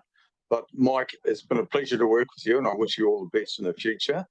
It was interesting to note that you said your operating costs are about 10% under what was predicted. I'm sure the irrigators will be interested in that going forward. And I hope the rest of New Zealand benefits, because I was at that last dam that was finished, if it was the Clyde Dam, on a picket line as in a former life.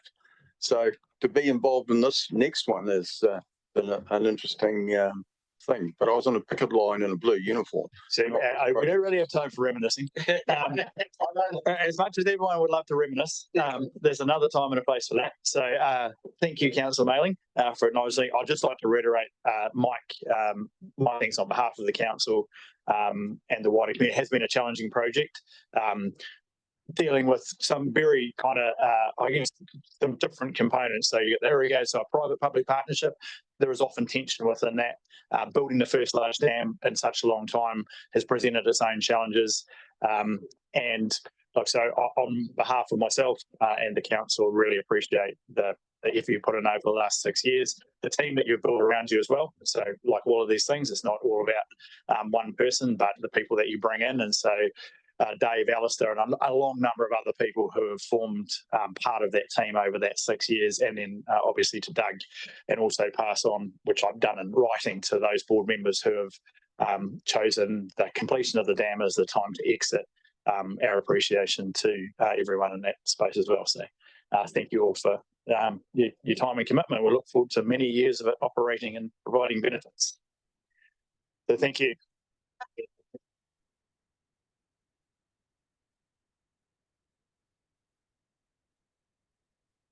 Seeking to receive, move Councillor Mailing, Councillor Dowler. Those in favour, please say aye. Against, carried. Mike, I will come across to you, I think, for we go. Oh, hang on, no, maybe not. I might be jumping the proverbial gun.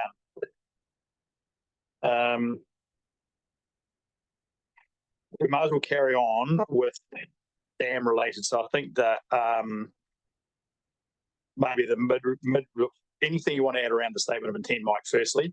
Secondly, the mid-year report and the funding proposal. I think if we cover those now.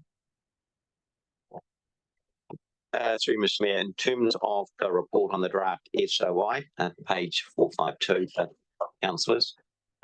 This is a decision report. It's on the draft SOI that's been received from Waimea Water Limited.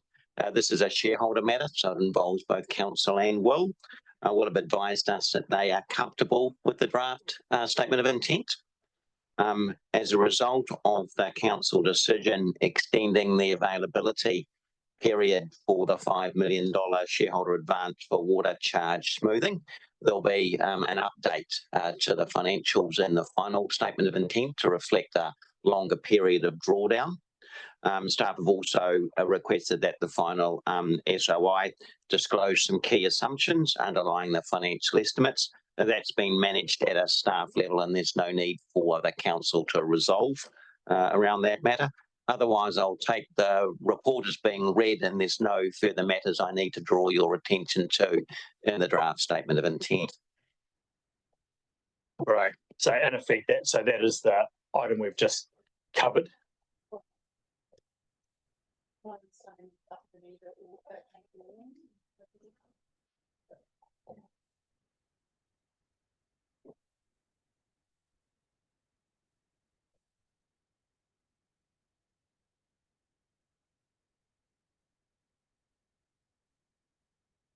So, Mike, do you have any comment on the resolution? Yes, so the officer recommendation is 2.1, not, oh, sorry, my apologies. sorry, just should be 2.2. So the only feedback we'll give is that we want to have a view expressed of some of the assumptions. Sorry, my apologies. Okay. Yeah. And there's no other matters I don't believe that you've determined at the meeting. So the resolution reflects. Okay. Thank you.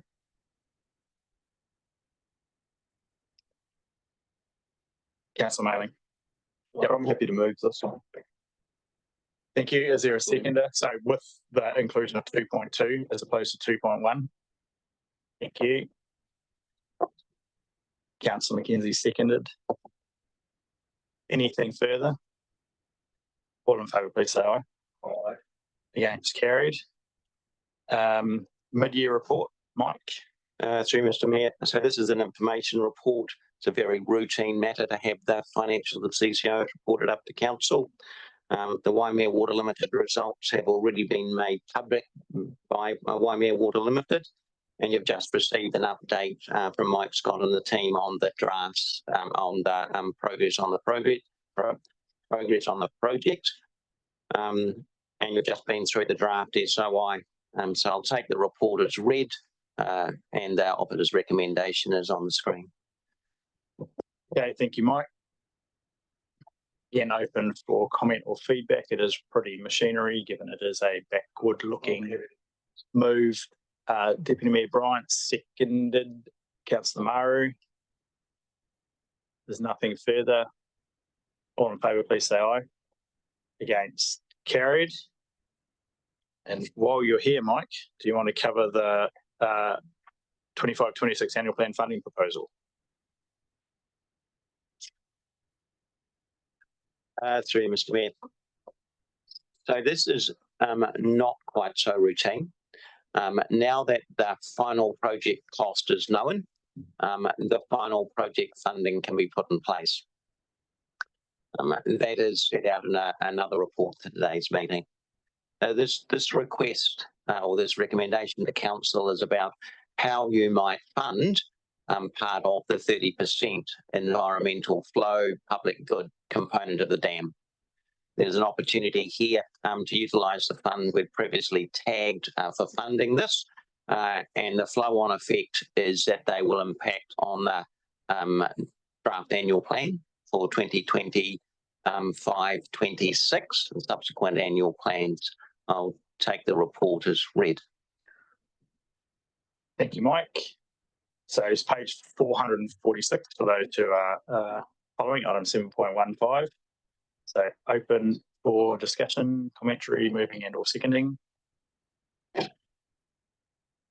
Councillor Dakey. Happy to move. Move Councillor Dakey. Is there a seconder? Move Councillor Dowler. Seconded Councillor Dowler. It's open for debate. In the absence of there being any, I'll put the resolution. Those in favour, please say aye. Aye. Against, carried. Thank you. And I think now, apologies for working backwards through the agenda, but seeing as Mike was in the seat, I thought we'd cover all those. We will now move back to the going through the agenda in the right order, and next up is local water done well.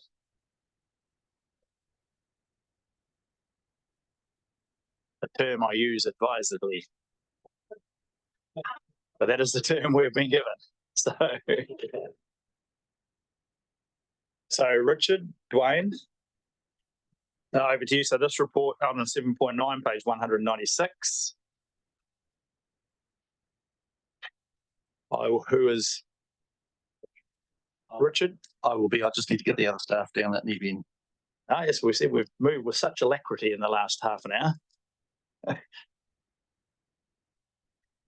We might get back on track. And we're also going to have Lorraine Kenrick online as well. So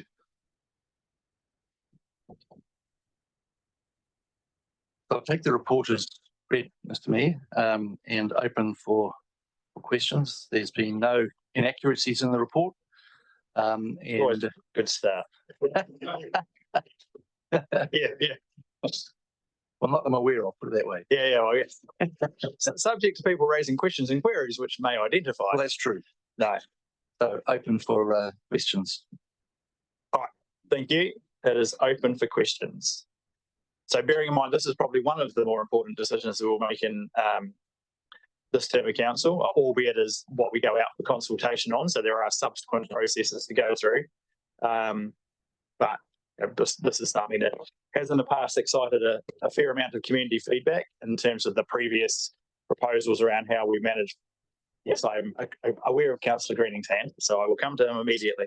But, you know, there's been a lot of community concern, angst, feedback on both the previous government proposals, and now, you know, we are again redoing the conversation within the community about how we manage these assets. So a fairly significant decision, not necessarily a consultation decision, but certainly the ultimate decision about what option we go for. So with that, I'll come to Councillor Greening.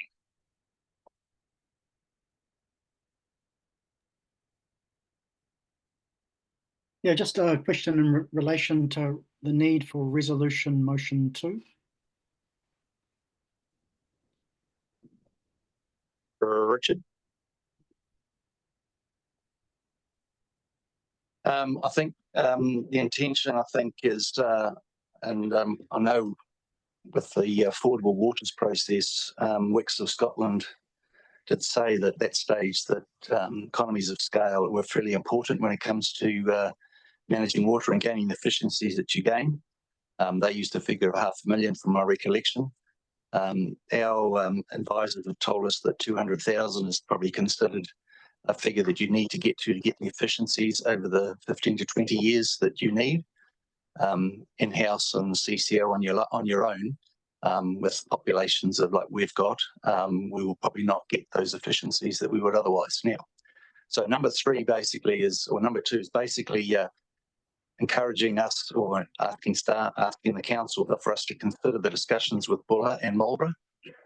And I know Buller was pretty keen. Their preferred option at this stage is to, from my recollection last week, what they told us was to have a combined one with us.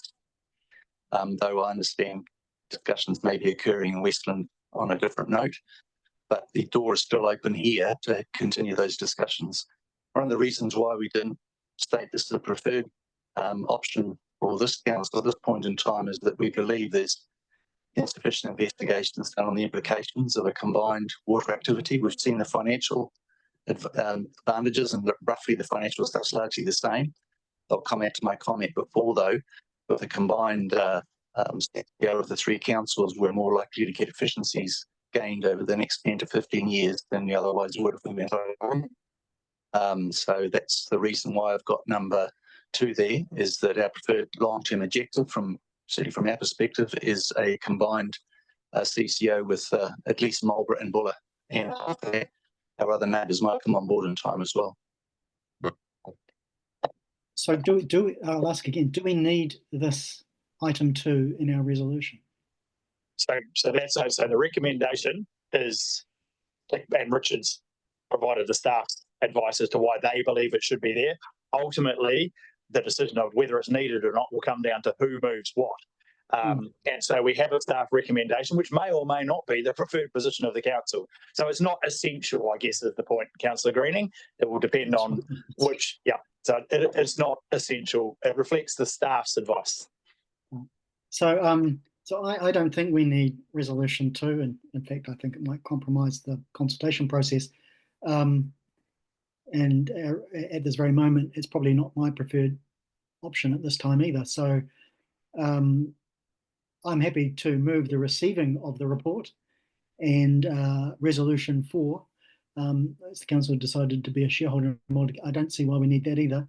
I just think we need just to move on to receive the report and confirm the public consultation. So I'm happy to move options resolution 1 and 5 and 7 and 8, but I don't think we need any of the others.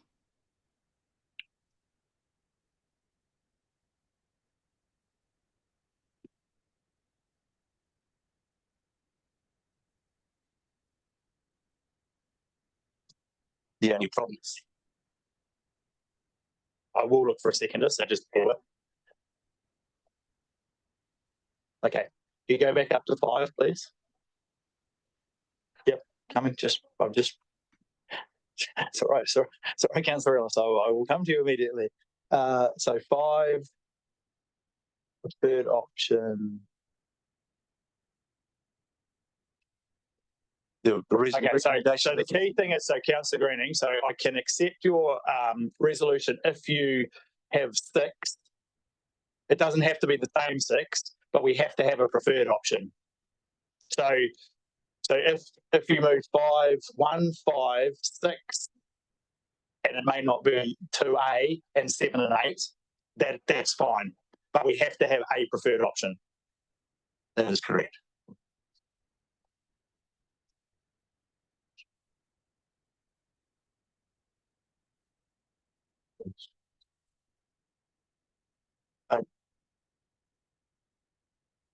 Hello.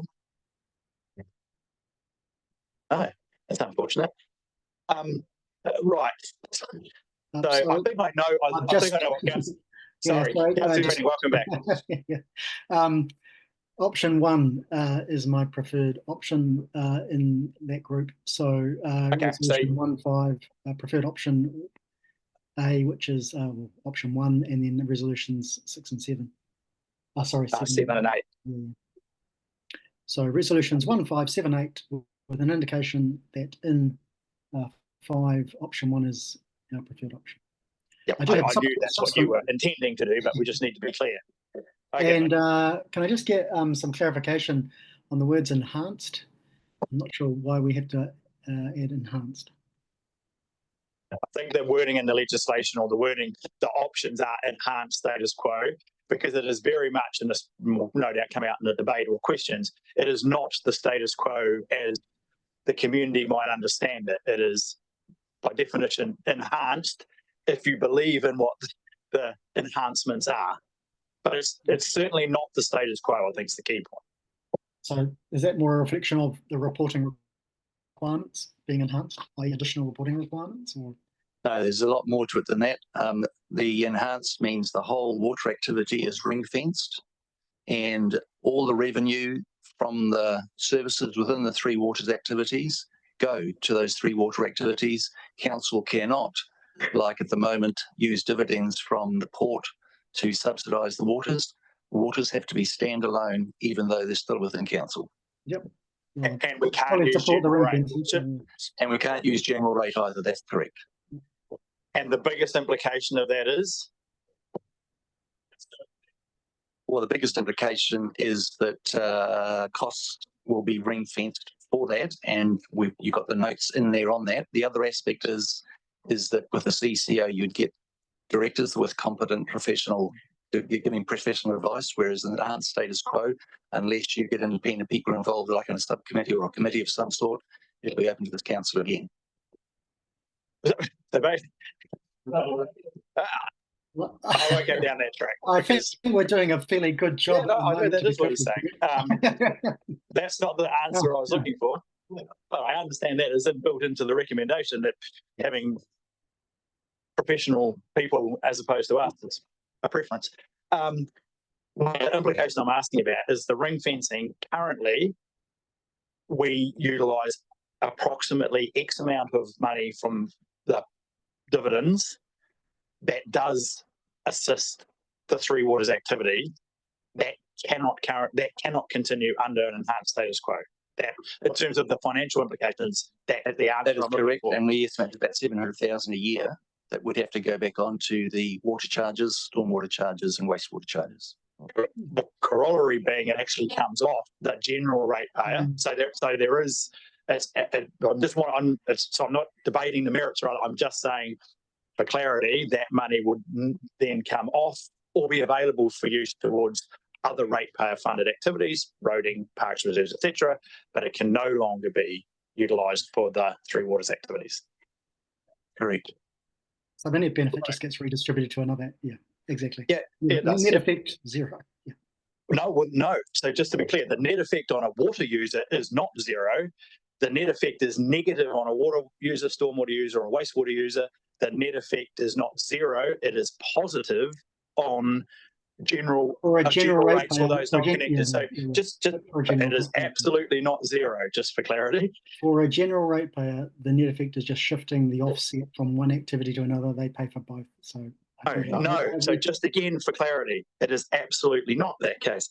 For a general rate payer who is also connected to stormwater, wastewater, and water, their charges for those activities will increase by some degree, and their general rate funding will decrease. But if you are a general rate payer not connected to any of those services, you actually get a benefit because there's no associated increase in costs from water, wastewater, or stormwater. So I don't disagree with the resolution per se. I'm just wanting clarity that it's actually not cost neutral to ratepayers. There will be impacts on those using the services and positive impacts on those not using the services. And as long as everyone's clear that that's what enhanced status quo results in, and I'm pretty look, I don't have strong views on which of these resolutions is necessarily the best, because actually the financial analysis demonstrates that currently there isn't a lot of difference between the three of them. And so you're debating the non-financial considerations and potential future options, most of which remain somewhat uncertain. So I have a mover. I think we're clear that it's no. So 6 will just be confirms that option 1 is the council's preferred option for consultation. Full stop. So this is Councillor Green's resolution, just so we're all clear at the moment, and I will look for a seconder. Full consultation, full stop. Full stop. And then 7 and 8 remain as they are. So effectively, he's moving receive the report. Item 5, which is the 3 options that have been considered. 6 reworded to reflect option 1 being the preferred, and then 7 and 8. Is everyone clear what's been moved? Is there a seconder for that resolution? Yep. Councillor Dakey. It is now open for debate. Just have a question of clarity first. Yes. So that effectively does away with the multi-council control consultation on that. Well, no. If you read Councillor's resolution, so go back to 5. So he's left consulting on all 3. So he's left they're all in the consultation. He's just moved a different preference. So nothing else changes. The information is still available. The debate, the community has the options to consider. It's just Councillor Greening's resolution is for a different preferred option, and it's been seconded by Councillor Dakey. So we're still considering the multi-council option. Yeah. For consultation. Yes, we are. Correct. I think we're obliged to. Yes. Well, no, we're not. So I don't want to complicate this further, but we actually have to have 2. Yeah. So we could. So our resolution contains 3, but we'd only have to legally consult on 2. Okay. Yeah. Councillor My understanding is that doing this and going out for consultation doesn't mean that in the future we can't change to CCO model in the future if that becomes, and I just want to confirm that. So answer, it doesn't preclude the change in the future. Through the chair, Water Services Bill number 3, which is not yet law, contemplates another process. If you change your mind sometime in the future and you want to go down one of the avenues, you have that ability. I just want a point of clarification. The options in the resolution don't include a multi-CCO. Just to clarify, they are options in-house, all in a standalone CCO, or water and wastewater in a standalone CCO, and stormwater inside the building.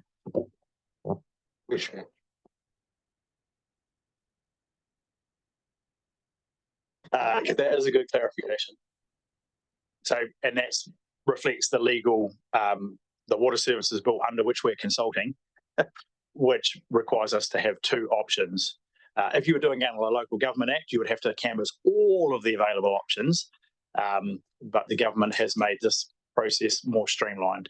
That's not to say we can't choose to do otherwise, but I think even the staff's advice is at the moment are not recommending that we would consider going for multi-council CCO now. That is correct.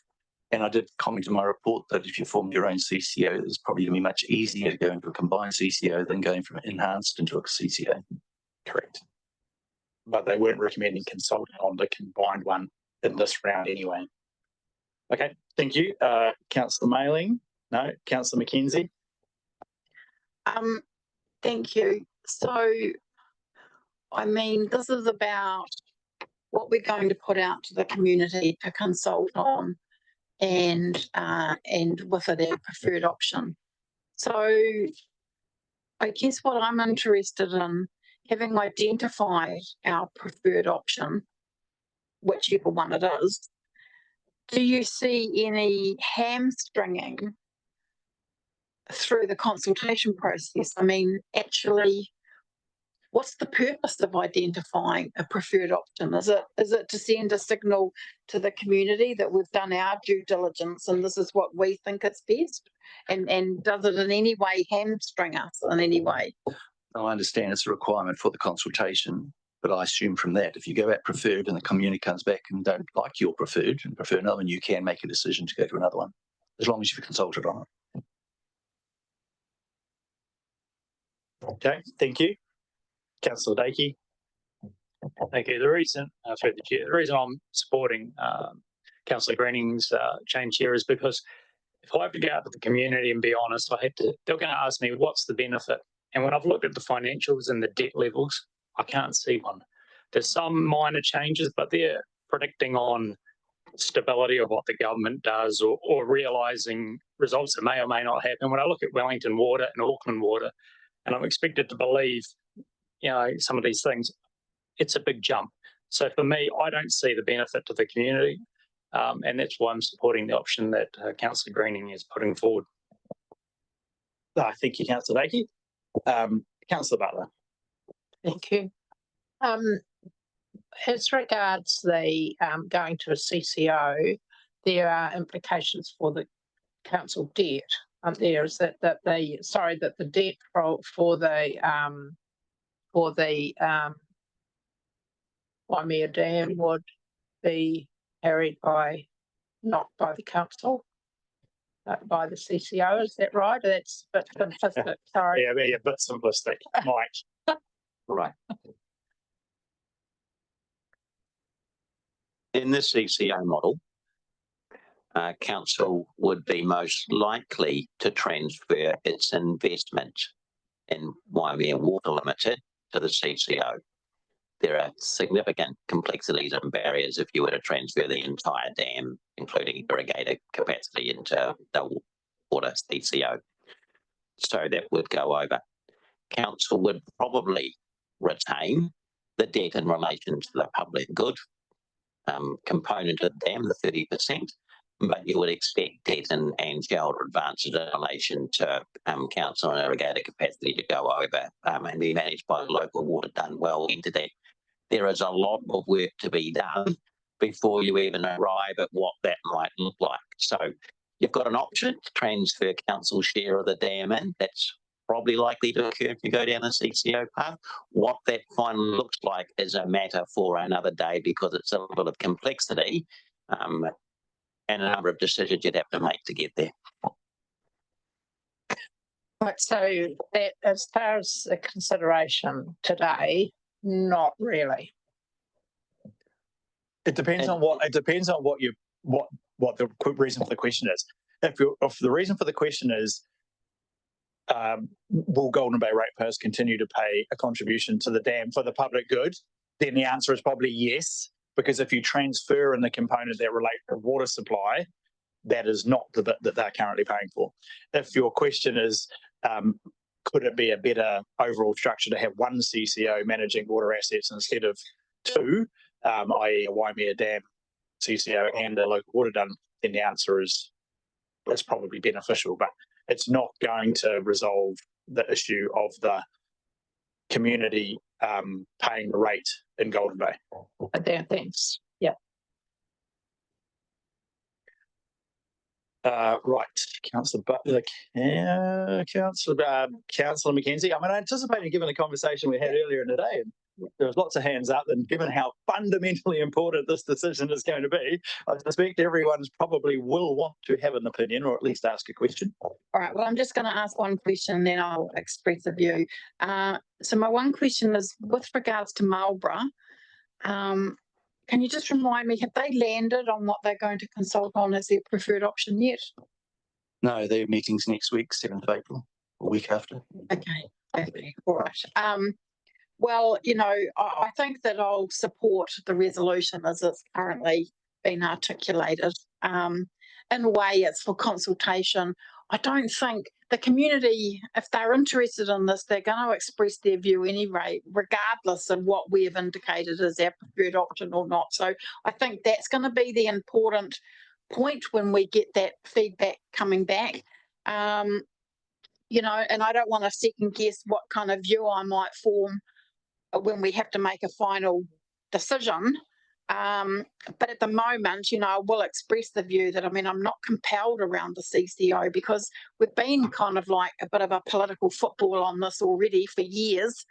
We've spent inordinate amounts of money on this, and just the idea of having to invest, you know, millions on setting up a CCO at this point in time, when there will be some more learnings that are going to come from this in the future, you know, it doesn't really excite me. So that's where I'm at with it. Thank you. Councillor Murray, then Councillor. Thank you, Mike.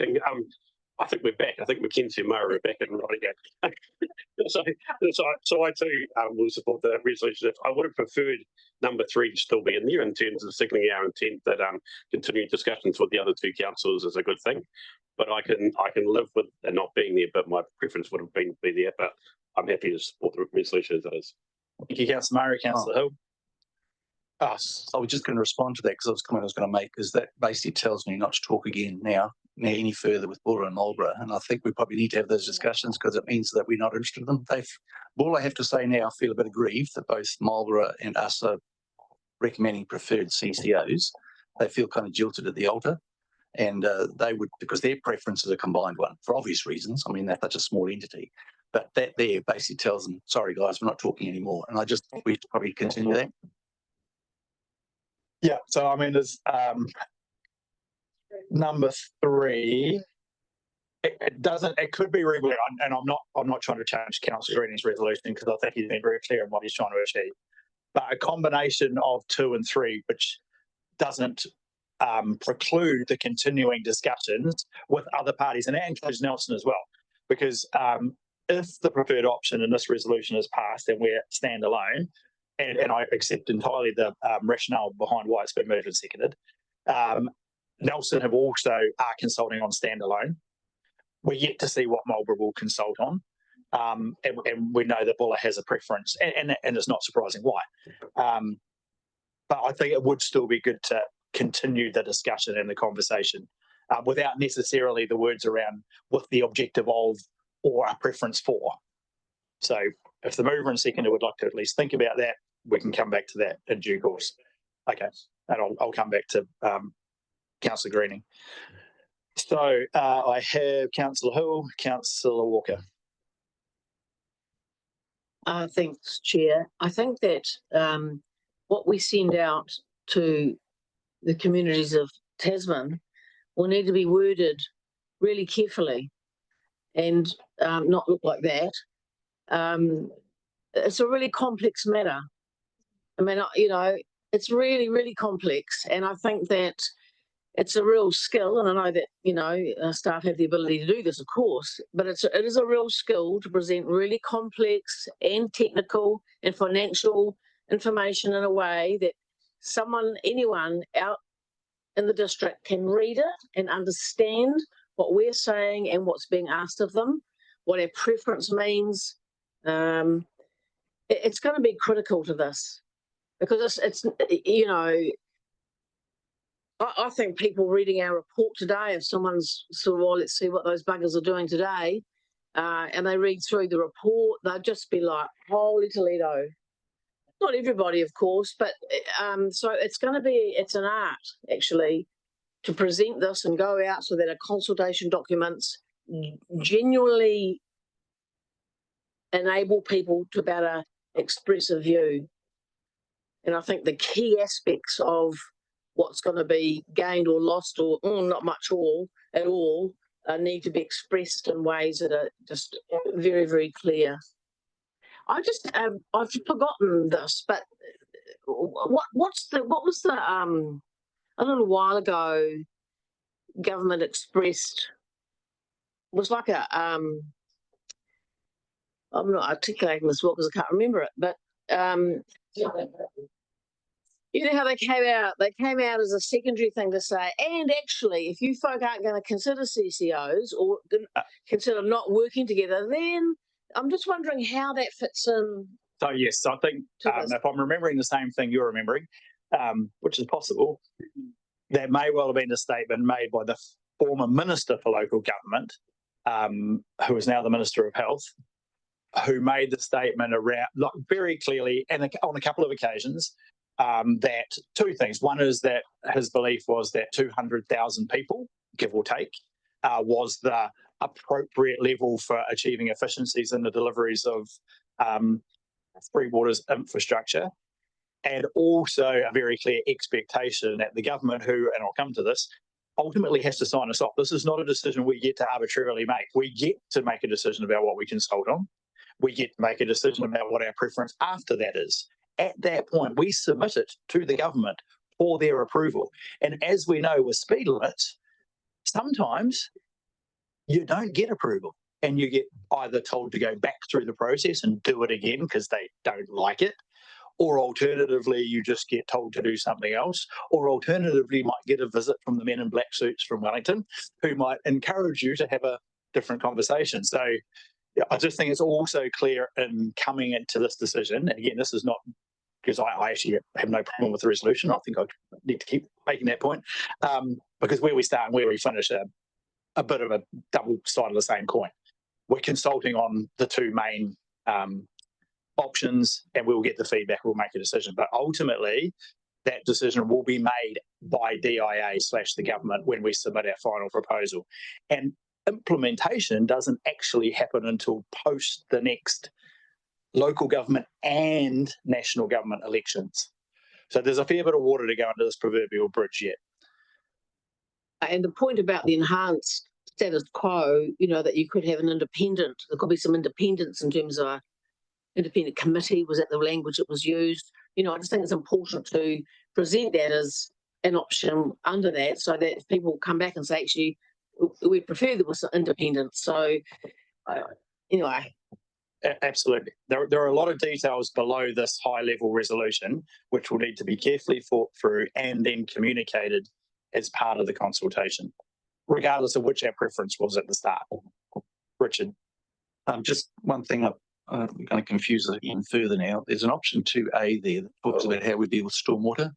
Option 1 has stormwater straight into it, and I wonder whether we should have an option 1A that allows the stormwater to be retained by council and the operational aspects go into the enhanced.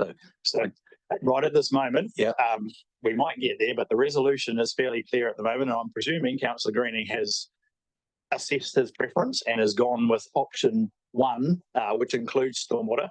And given that initially it's in-house, so I'll leave the point noted, Richard. There are two options around stormwater because it isn't a requirement to include it. One thing we haven't done on that one either is probably because we haven't recommended it, is the costs of actually setting up the enhanced status quo. Probably to do some work around that, because it won't be just going on as we are now. Because we've got to do separate finance systems, we've got to work out which staff are going to be working where and set up billing systems. And that's all. I guess all you can say, it is likely to be less than the cost of setting up a CCO. We hope. Okay. So, and again, I'll touch on this a bit when I have my say. Right. Who else have I got? Councillor Walker, and then Councillor Ellis. Thank you, through Chair, Mayor. There's a phrase that's been bantered around a bit of late called being a good neighbour. And I guess if we're being good neighbours, we would be being transparent with the other two councils and remaining, or three actually, remaining open having conversations with them, but not allowing those conversations to force our hand in a certain direction, but that we're open to hearing where they're going. Because, you know, for me, we can't make a decision until our community, the heart of who we are, that we represent, has their say. What is it that they want? But I think being a good neighbour to the other councils is really important. Yeah, so I've got an indication from the seconder that he's happy to entertain a wording that enables those conversations to continue, and I'll check with Councillor Greening before I put a resolution. Okay, Councillor Ellis. Thank you. Yeah, yeah, pretty much the same as what Councillor Walker was just saying. And I was going to suggest that we re-add a recommendation that approves remaining open to discussions with other councils regarding establishing a multi-council CCO, and using that wording so that because we use the wording to progress the objective of, and I think we just need to be open for discussion. Yep. Councillor Dowler. Yeah, the bit that hasn't been talked about yet, but in the Simpson Grayson thing, I said if we went to a single owned WCCO. They're an RSPU. Oh. Yep. So who wants to cover off that comment? So that's because that again is another reason why enhanced status quo may be as an interim or as the initial preferred option advantageous. Richard, Do you want to particularly discuss that now? We probably need to be excluded. well, if we want to discuss the specific legal advice we do, but if we just want to cover the general concept as covered by the legislation, we don't. Okay, You'll just have to carefully craft your comments. Or if you'd like me to, I can. Well, okay, you can, but the problem is with a CCO, there is a difficulty regarding the NRSPU, and there has to be some other arrangement put in place. Because fundamentally, a CCO can't own or have an ownership stake or influence over a council. So, and that's it's just the wording in their thing. Sure. So just if you're referring to the legal advice, you want to be a bit more careful. But generally speaking, what it highlights is there is a challenge because of the relationship between CCOs and councils, and the fact that the NRSPU, although nominally called a business unit, is a joint committee of both councils, and hence it's a technicality, but it's a not unimportant technicality when making this decision. Okay. Councillor Dowler, who hasn't had the opportunity to speak? Councillor Kinnemont, do you have a view, perspective? Deputy Mayor Bryant? Yeah, so just a couple of things from myself. So the Local Water Done Well Governance Group, well, working party, was it, that Chief was involved in? All of that work is laying behind the resolutions today, and so that's why I'm quite keen to see the multi-council thing left in there, just to see where we end with that if we can. Because I think it's worth pursuing a little further, but we haven't heard from Mulberry yet. So. Yeah. So are you happy with the wording of 3? Which effectively approves those continuing conversations? Yeah, and I think it's important to recognise the work that that working group put into getting to this position. Okay, thank you. Councillor Greening, this is not your right of reply, but I will give you one at the end. Are you happy with the suggested wording of 3? Or can you see it firstly? Yeah, I can see it. I just don't think we need it right now. And my reason for that is consultation starts on the 22nd of April, effectively completed on the 22nd of May. I think we can pause our conversations with other councils until we get a clear steer from the community. Otherwise, to be really frank, it looks like we're having conversations through the back door on something that we're not indicating we have a preference for. So I think it's really ethical to pause the conversation until we get a clear direction from our community. And we're only dealing with a couple of months. We're already at the end of this month. It won't be long before we get to through consultation and discussing things again. Should the community overwhelmingly support a CCO, then certainly we can. I don't want to put words in your mouth or try and suggest anything. Right at the moment, I suspect if you leave that wording in there, there is a very good chance that this resolution will pass.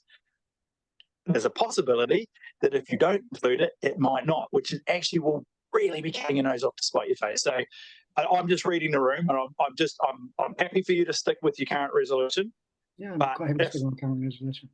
But if you want it to pass, particularly if you want it to pass unanimously or with widespread support, I would encourage you to consider using item 3, including item 3. I hear you, but I don't think we need to do that, and I think it would look bad to the public if we did that. Okay, yep, no, we can go down that path. Right, so we'll slightly change tack. So we now have a mover for an amendment. Councillor Mayling. I'll move that we include number 3 as an amended motion. Is there a seconder? Is there a seconder for the amendment? Councillor Murray. I will now, I'm not going to debate it further. I think everyone's very clear. I will put the amendment. All those in favour, please say aye. Aye. Against? Against. Carried. Cool. I now withdraw the motion because I can't support it. I think it's wrong ethically to do that. So someone else can move it. Thank you. Okay. So Councillor Tākaka, would you like to move the resolution? Is there a seconder? Councillor Barron. Right. So we're back to where we started. But we do have a mover and seconder, so that is good news. Is there anyone else who wishes to speak who hasn't spoken to the debate per se? Look, I'll just touch on a couple of things and then I'll come back to Glenn, Councillor Tākaka, to now his right of reply as the mover of the amended resolution.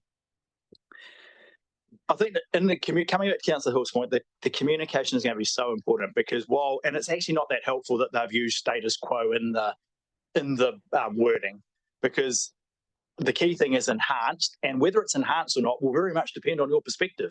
You may actually find that you don't believe this is an enhancement. If you happen to be a consumer who has the benefit of $800,000 a year of port dividend money, you may not see that as an enhancement. So pointing out that the status quo option is not the status quo.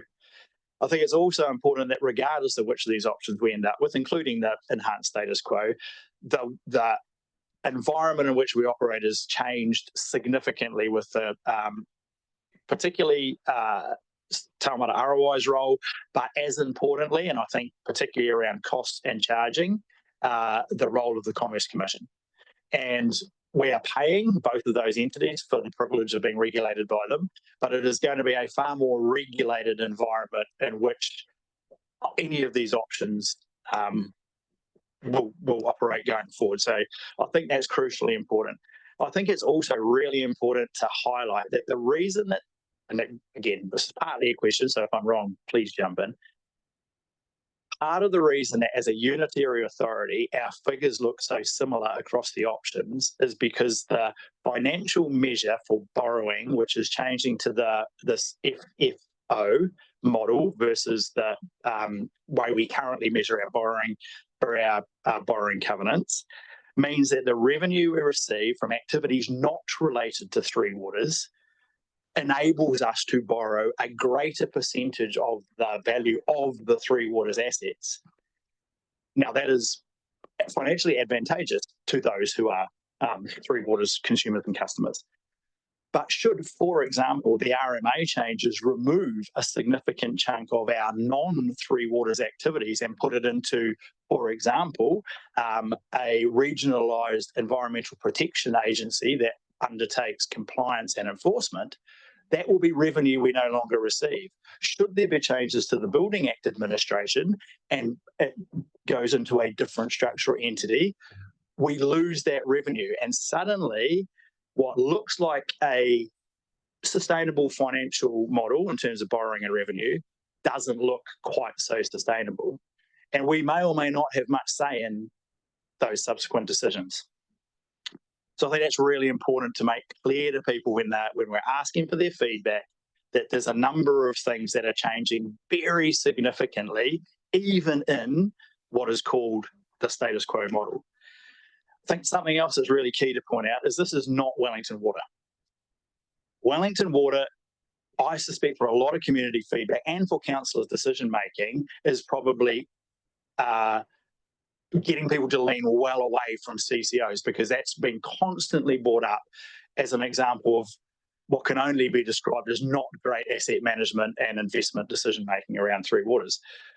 But that is very different from a CCO model that owns the assets as well as makes the management decisions. Wellington Water's problem is they are a management CCO that does not own the assets, and hence has to go back to each of the different parties who retain asset ownership to ask for funding. So I think we need to just again, in terms of making sure the community is well aware that the CCO model in this proposal is not Wellington Water. So I think that's really crucial. I've already touched on the fact that actually this all needs to be approved by DIA, and you would have to have at least some concern that if every council or a large majority of them in a region go back with their own proposal to keep doing it on their own, that may result in some questions being asked at central government level about, well, hang on, why aren't you doing it together? An interesting question out of that will be, the three unitary authorities at the top of the south have all determined that actually doing their own thing is preferable. Open question as to how that will land. And I think the last thing Barry touched on, so the NRSBU, I think that is, again, it's just a wrinkle of the way the legislation has been designed and the situation we find ourselves in. And it would have been easier to have this conversation had Nelson been in the conversation, because we could have explored what those options might look like. But again, it probably leans you towards supporting this resolution. And lastly, I think someone touched on, it might have been Richard, about the importance or at least the indication from all the legislation and the government feedback that they would like to see more expert advice or at a governance level in relation to Three Waters asset management. That can be achieved, and I think Councillor Hill might have touched on it. If we are considering that, then we need to again include that as part of our consultation to say, for example, we utilise, as we had this morning, a recommendation from a group of independent people with expertise in financial management about risk, which we accepted. It is quite possible in an enhanced status quo model that remains in-house that you have a similar committee that oversees it, that you could choose to include independent members on with particular expertise in waters asset management. So it's not like you can't bring in that expert advice at the governance level, because we actually already do it. So that's my last point. Dwayne. Sorry, Mr. Mayor, just a quick question. The financials include the cost of, I don't know, 3 internal experts to the government. Are you comfortable that consultation document proposes we have some sort of internal government structure under the enhanced status quo? I think we should include it as an option as part of that. To be brutally honest, the cost of 3 independent members and the total cost of the Three Waters activity in this council will be a tiny little pinprick. But yes, we should canvass it and keep it as an option for the council going forward, or the future council going forward, because it won't be this council's decision of how this ultimately gets implemented. So with that, I'm reasonably comfortable with I was actually reasonably comfortable with the previous resolution with the small addition of item 3. So I'm more comfortable with the current one. Councillor Dakey, you're right to reply. Thank you, Through the Mayor. You've covered every issue there. I won't go through all those. It's a thorough statement of the situation we're in, delivered by the government. And the reason I've moved this is simply because when we say preferred to the community, we have to have strong, it's a statement that we believe it's a definite outcome. And I can't see the others at this point having those benefits. It may well be we hear back differently or we get more information and time changes. But at this stage, I think we have to go out with the information we have and the figures and data we've been presented by staff. And that's why I think these options before us at this stage are the best. Thank you, Councillor Dakey. I will put the resolution. All those in favour, please say aye. Against? The resolution is carried. Mr. Mayor, can you note that I abstain from the vote, please? Thank you. I can note that you abstained from the vote, Councillor Greening. Right. So I need a resolution to extend the meeting. I'll move. Move, Deputy Mayor. 3:30. Oh, right. Oh, you're getting real keen, Robin. All right. Yes. Right. So just bear with me as I go through and work out what items still need actual decisions, and we'll take them first. So we've got local government funding agency, no, open agenda items. Mike, so what we'll do is we'll complete this one. I think we'll try and do the half-yearly report and certainly the half-yearly report. That should be reasonably straightforward. Then we may go into committee and deal with, because those all do need decisions. And then when we come back out, depending on time, we've got the CEO's report, the Mayor's update, and the Waimea Dam project and funding closeout, which is an information item, but it is quite extensive. If we don't get to it today, it'll be included on the agenda for the special or the extraordinary council meeting on where we are also considering the issue of vesting of cool. All right. So if we don't get to it, it's not being lost. It's been out in the public information anyway, because it's an open agenda report and we can debate it or discuss it at that meeting. Mike, over to you. So, councillors, looking at the LGFA draft SOI report, page 375, this is a relatively routine matter. Council is represented on the LGFA Shareholders Council, and we've had input into the statement of intent, and we have other engagement through my role with the LGFA. The key points from the statement of intent are set out in section 4. Effectively, the statement of intent continues the LGFA transition to providing more flexible and sustainable funding, including funding to local water done wells, DCOs. No changes required in the LGFA Foundation documents for that. They can already lend to DCOs. The performance targets are similar to previous SOIs, and there are no particular matters I would wish to bring to your attention. Take the report as read. Thank you, Mike. Move, Councillor Mailing. Is there a second to Councillor McKenzie? Are there any questions of Mike in relation to the item? No. If not, I'll put the resolution. All those in favour, please say aye. Thank you. So I think we will. So draft statement of intent, half-year report, or was it the other way around? Or have you done both? Sorry, you. It's been a long day. You've dealt with the draft statement of intent, and the half-yearly report is similarly routine matter. The LGFA continues to operate successfully. There are no particular matters I wish to bring to your attention. It's essentially just you receiving that report, and it's already been available to the public for some time.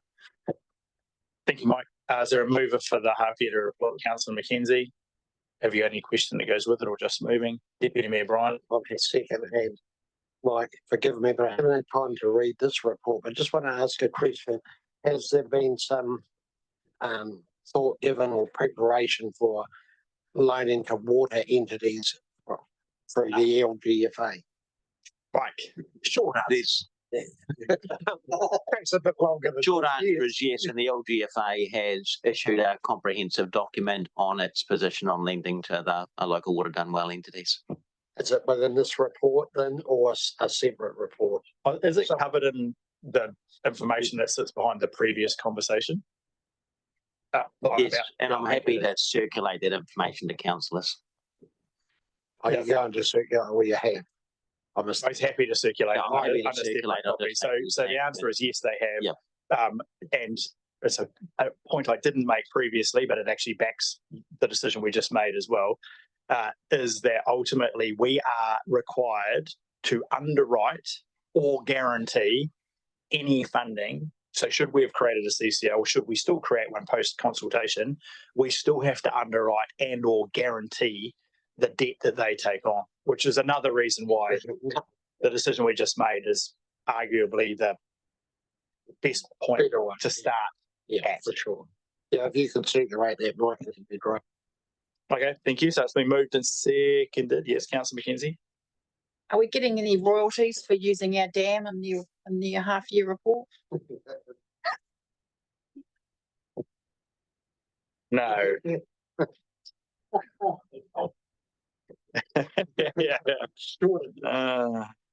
Right. So I think we will go into committee and then deal with those items. So, yep. So I need a mover and a seconder. Move Councillor Dowler, second, Councillor Hill. All those in favour, please say aye. So we'll just wait while we reorganise the Zoomy.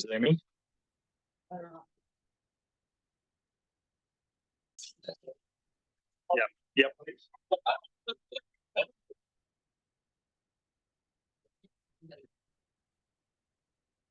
And I'll see, to be honest, if we get that past 4, I'm probably not going to try and have a whole conversation about the Waimea Dam project funding and close out.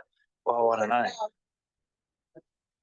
I mean, it could be a long.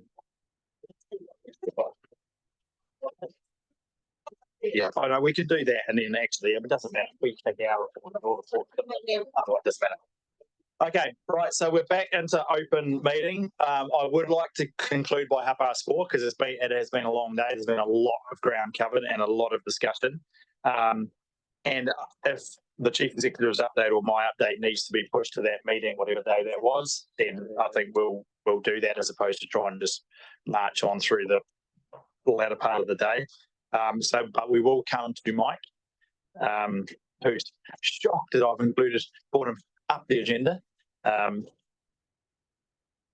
in terms of the public interest, it's more likely that this item is one they may be interested in than either of the other two, as much as my report is all fascinating. Well,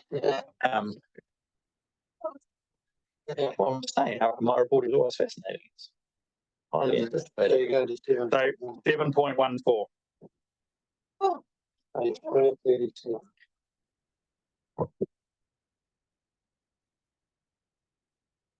Mike. Through you, Mr. Mayor. Thank you for the opportunity to present this report. It's an information report and it's intended to provide to yourselves and the public the final funding and other matters related to the Waimea Community Dam project, including the council lending to Waimea Water Limited, the final cost and the comparison to the original cost estimates, the water allocation, and also I've covered off in there the direction that we're taking around the public access, potential public access to the dam site. So this is a closeout report. Closeout for the project. The project is now, Waimea Water Limited now moving into the operational stage where the focus will be on operating the dam, complying with resource consents and providing the augmented water supply. That's dealt with primarily through the statement of intent, which you considered earlier this afternoon. The funding for the project is complex, and I take some responsibility for ending up with such a complex arrangement over a number of years and a number of renegotiations that need to occur. So that might be to set that out in the chart in attachment 1. It's the one I usually use when I'm talking to people about the Waimea Dam, where all the different funding flows through.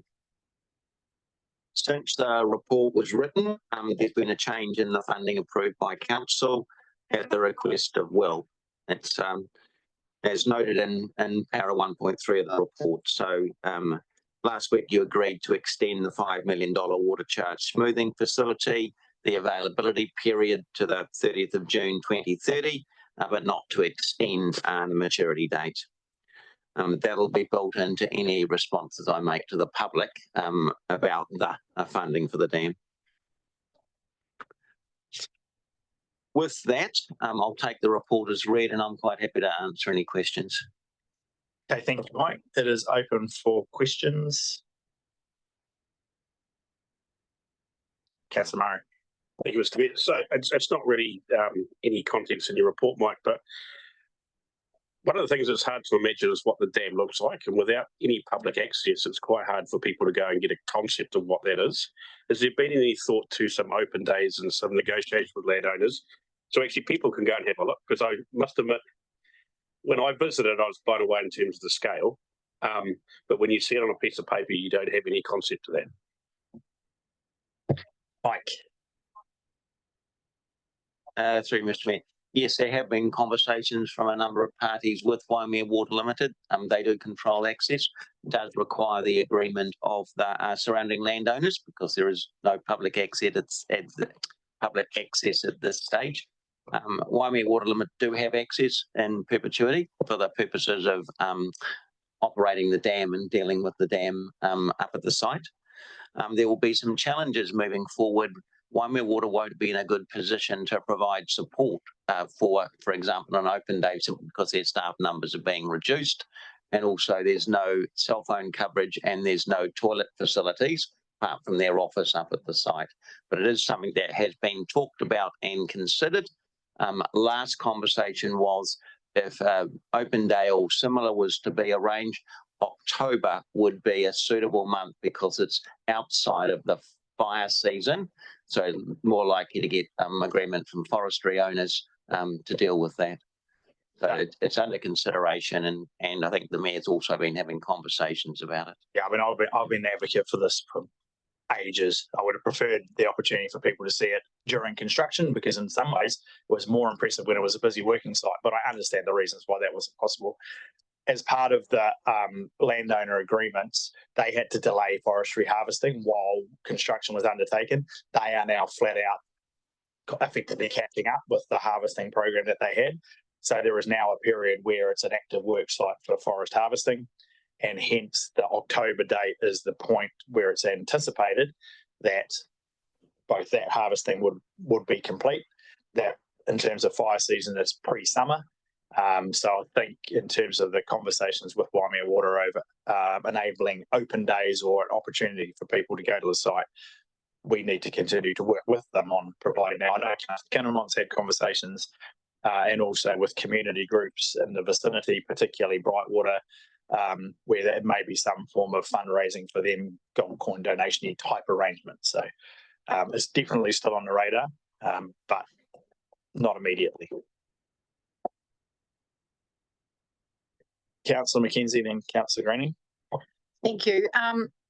So in relation to paragraph 10.4, where it talks about providing public access, certainly when I was reading that, I was thinking much more expansively than just open days. I was thinking.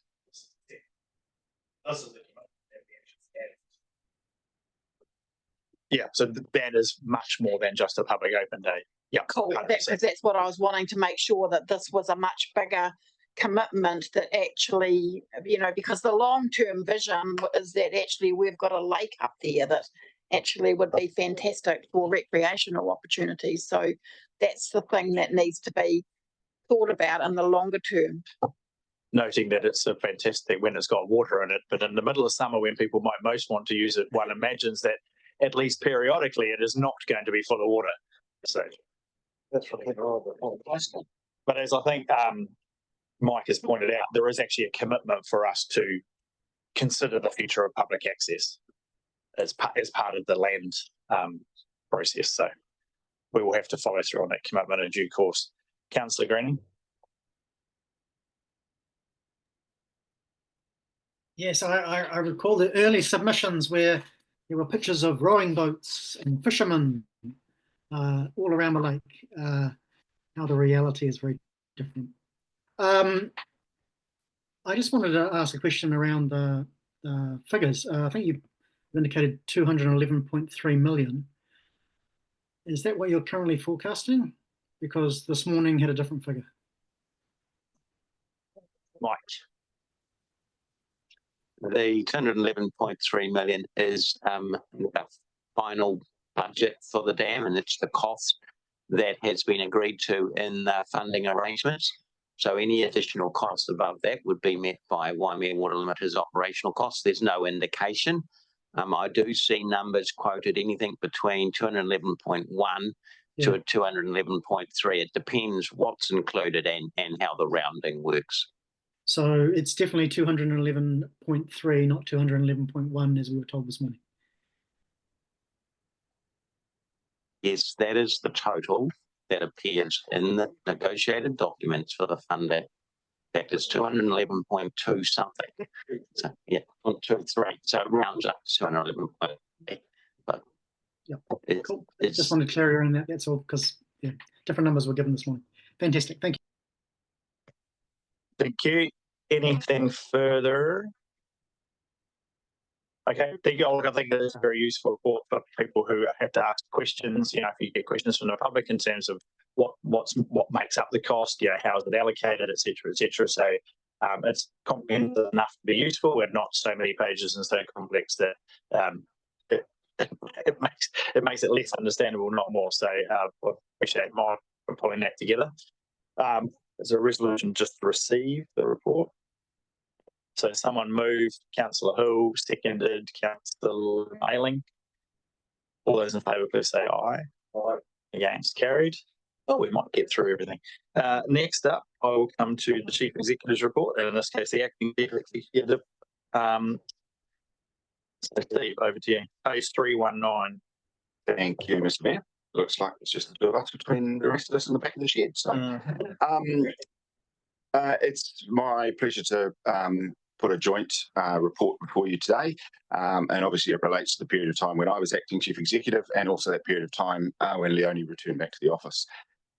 So it's a couple of things that I wanted to highlight in there. First and foremost, the representation review has concluded, and the Commission's decision has been advised and it's been published on the website. Our comms team are working through some of the individual communications that we want to have with residents and ratepayers prior to doing likewise. A couple of key notes. The number of councillors has increased by 1 to accommodate the Māori ward. That shouldn't be a surprise to you.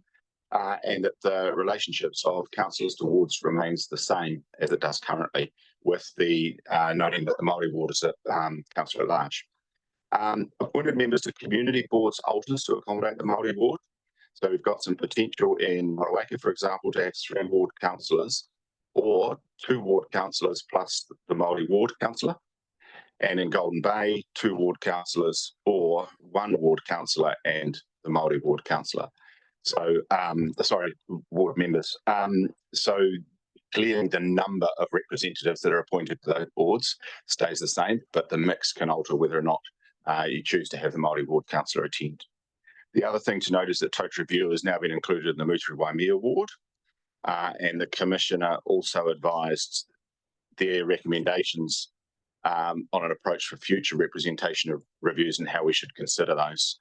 The appellants have been advised, and in saying that, we should note that depending on the outcome of the Māori ward referendum, we may well be required to have another rep review end of next year. I'm just looking at Lease to confirm 2027.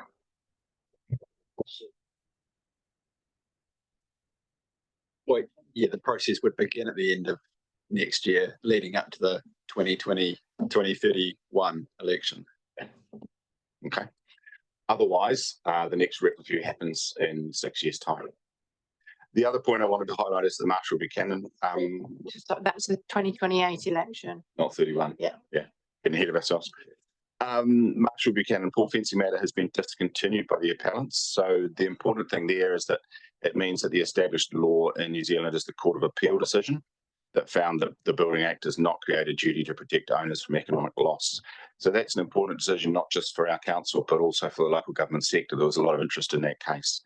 But from our perspective, most importantly, it reinforces the view that this council has always had from the outset, that the purpose of the Building Act in relation to swimming pools is about protecting the safety of children. And that remains at the forefront of what we do. So with those highlights, I take the report as read, and I'm happy to answer any questions. Thank you, Steve. Open for questions, Councillor Walker. Thank you, through Mayor. Thank you for the information that you just shared with us, Steve. I'm just wondering, how is the decision made about what that makeup for the community boards for Golden Bay and Motueka would be? Who makes that decision about 2 councillors and a Māori councillor or the Māori ward representative, or what? How is that voted in? We will have to determine, or the new council will have to determine, what mix of elected representatives that they appoint to the community board alongside the elected members of the community board. Yeah, same as this term.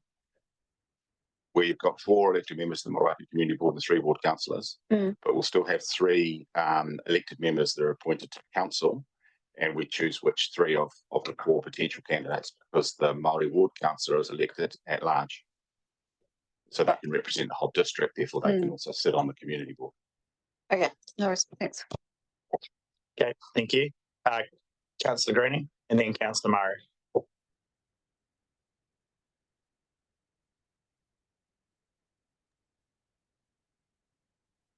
Yeah, just a couple of questions. First of all, certainly welcome the Commission's directions. They seemed pretty firm in relation to the Council as to what our future considerations should be. So I think that's certainly an endorsement of us shifting away from what we've currently got. And I certainly welcome a review that takes a bit more of a shift in the boundaries or the representation that was provided.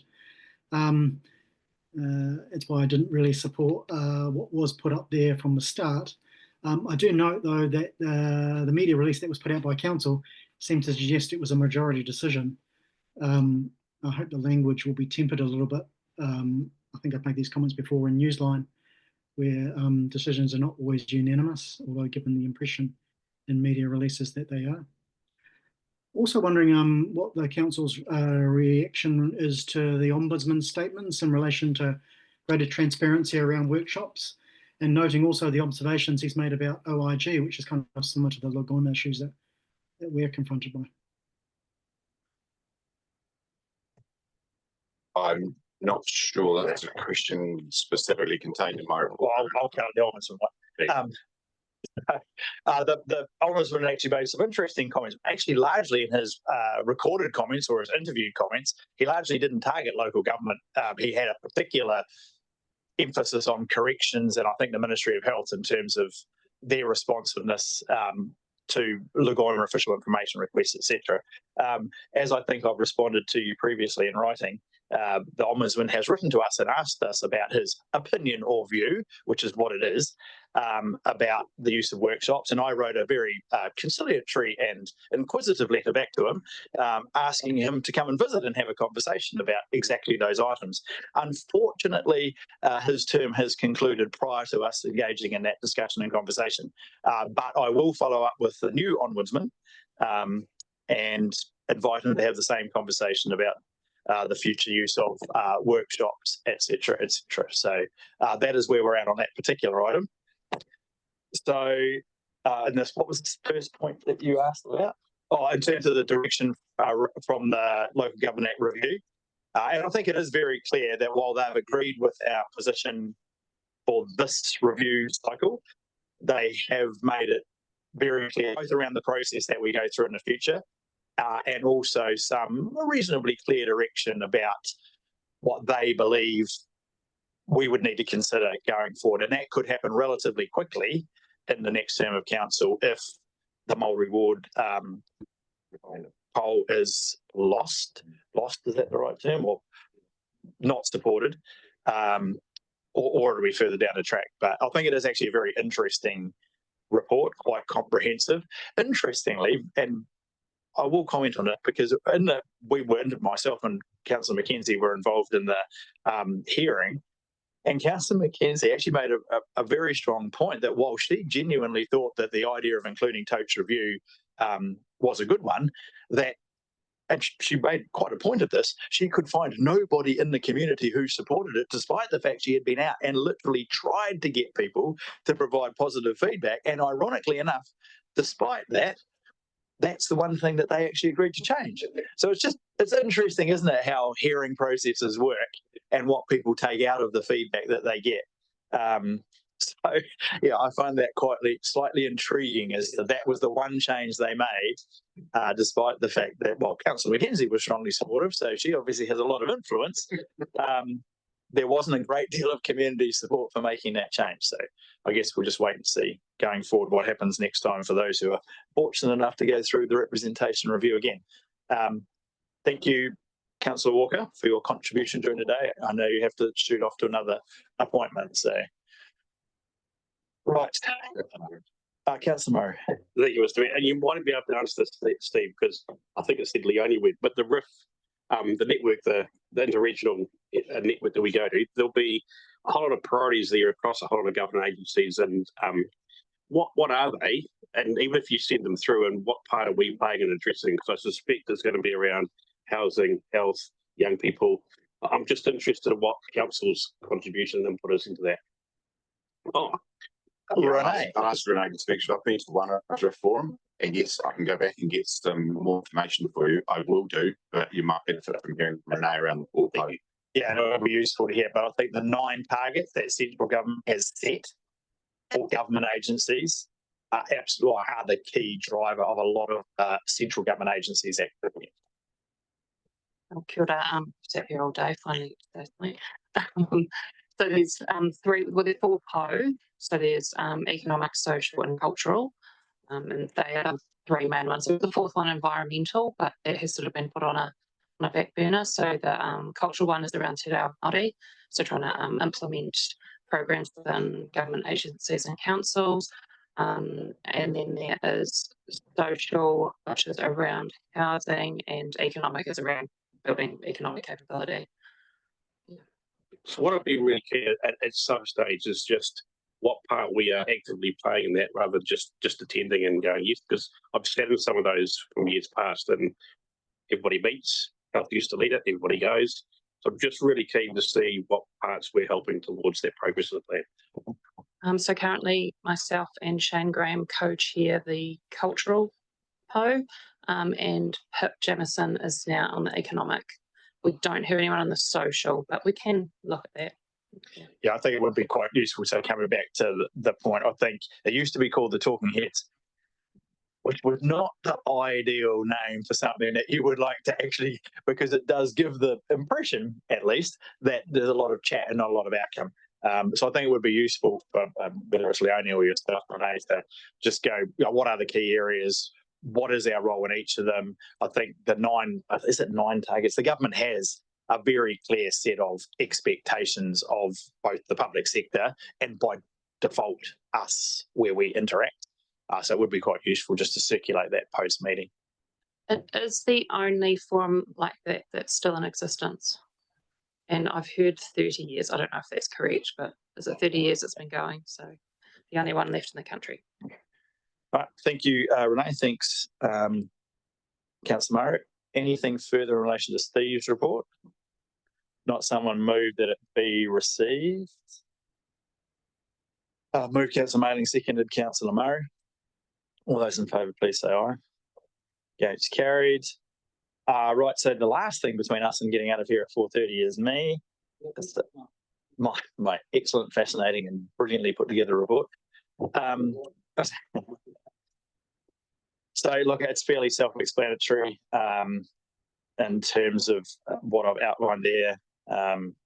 Don't think there's anything I need to add. I do want to note appreciation for Steve for stepping into Leone's role over the past several months, and just acknowledge the fact that Leone has continued to play a significant part in the operation of the council in some phenomenally challenging personal circumstances. So I just want that on record as well, just to note that while Steve has stepped into the shoes, Leone's continued to play a role in the background and step back in.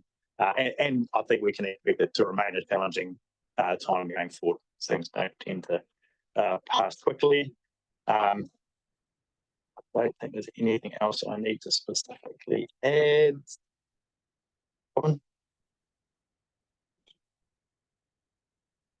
I'll just touch on, thank you, Robin.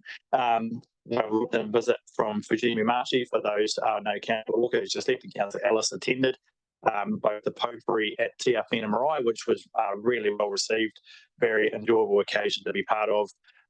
Subsequently, the students and the adult support staff that spent time.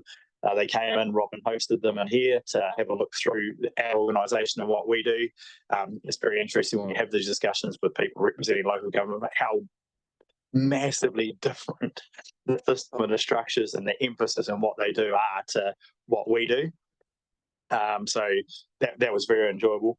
And then they hosted a dinner where both Councillor Alice Walker, myself, and Mr. Kirby attended, which was fun, wasn't it, Richard? I'm